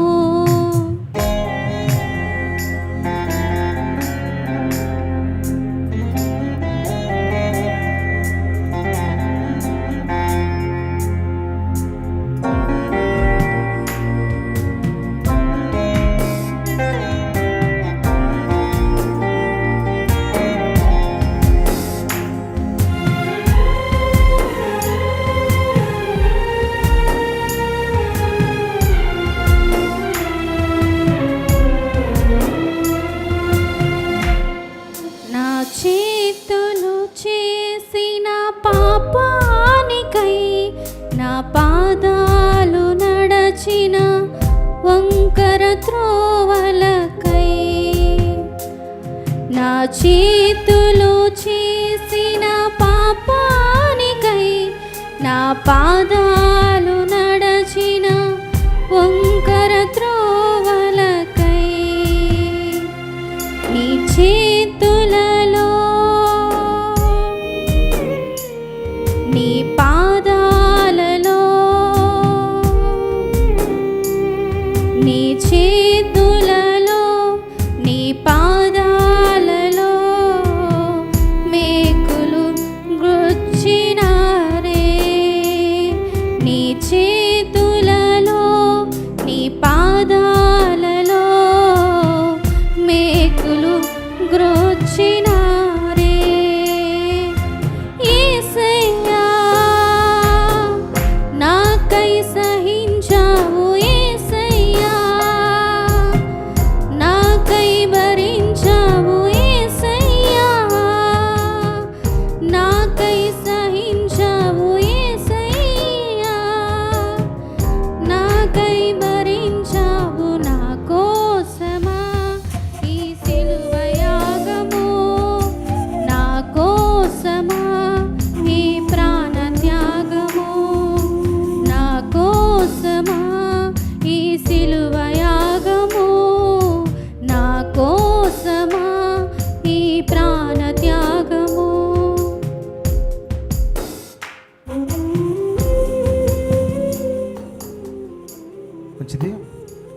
వీళ్ళరా సిద్ధపడిన ప్రతి ఒక్కరికి ప్రభు యొక్క శరీరం రక్తం అందిందా? ఎవరికైనా రాకపోతే మాకు తెలియజేయండి, మీ అదుగు పంపించబడుతుంది. రైట్, అందరికీ అందినట్లయితే కొన్ని ప్రాముఖ్యమైన ప్రకటనలు. ప్రతి ఆదివారం సాయంత్రం 4:30 గంటల నుండి ఇక్కడ ఆరాధన ప్రారంభం అవుతుంది. ఖచ్చితంగా అందరూ తప్పకుండా సమయానికి రావడానికి ప్రయత్నించండి. మీరే కాదు, మీతో పాటు అనేక మంది మీకు తెలిసిన వారిని, ఇంకా మరి సత్యం వైపు అనేక మందిని నడిపించే దిశగా మీ అందరూ కూడా మరి ప్రయత్నం చేసి ఈ ప్రదేశానికి తీసుకుని రావాల్సిందిగా తెలియజేస్తున్నాము. అలాగే మరొక ప్రాముఖ్యమైన విషయం ఏంటంటే, గోపవరం నుంచి మన మధ్యకు వస్తున్న మనమ్మ గారి యొక్క మనవడు కరుణాకర్ అనే ఆ చిన్న బిడ్డ పుట్టినరోజు సందర్భంగా బయట మరి కేకు పెట్టారు. ప్రతి ఒక్కరు కూడా కేక్ తీసుకు వెళ్ళండి, ఆ బిడ్డ నిమిత్తం ప్రార్థించండి. పుట్టినరోజు సందర్భంగా అందరి కోసం కేక్ ఏర్పాటు చేశారు. అలాగే మరి ఇక్కడ ఎవరైనా కొత్తగా వచ్చిన వారు ఉంటే మీ యొక్క వాట్సాప్ నెంబర్లను మన యొక్క రాజు గారికి, బయట రాజు అన్నయ్య గారు ఉన్నారు, ఆయనకి మీరు ఇవ్వండి. దాని ద్వారా వాట్సాప్ గ్రూప్లో మిమ్మల్ని యాడ్ చేయడం జరుగుతుంది. ప్రతిరోజు విజయప్రసాద్ రెడ్డి గారి యొక్క ఆడియో మెసేజెస్ మరి వాట్సాప్ గ్రూప్లో రావడం జరుగుతుంది. కాబట్టి ప్రతి ఒక్కరు కూడా ఈ విషయాన్ని మనం గుర్తుంచుకోవాల్సిందిగా తెలియజేస్తున్నాము. అలాగే ఐఫర్గాడ్ మినిస్ట్రీస్ నుంచి మరి వెలువడినటువంటి పాటలు పుస్తక రూపంలో మన మధ్యలో ఉన్నాయి. పుస్తకం ధర వచ్చేసి 100 రూపాయలు. బయట స్టాల్లో మనకు అవైలబుల్ ఉన్నాయి. కాబట్టి ఇంకెవరికైనా తీసుకోలేని ఉంటే కనుక తీసుకుని ఆ పాటలు బాగా నేర్చుకోవాల్సిందిగా మీ అందరికీ తెలియజేస్తున్నాము. ఆఖరిగా అందరూ లేచి నిలబడినట్లయితే మరి ముగింపు ప్రార్థన ఆశీర్వాదాలతో ఈ కార్యక్రమం ముగించుకుందాం. అన్నయ్య గారు ప్రార్థన చేస్తారు.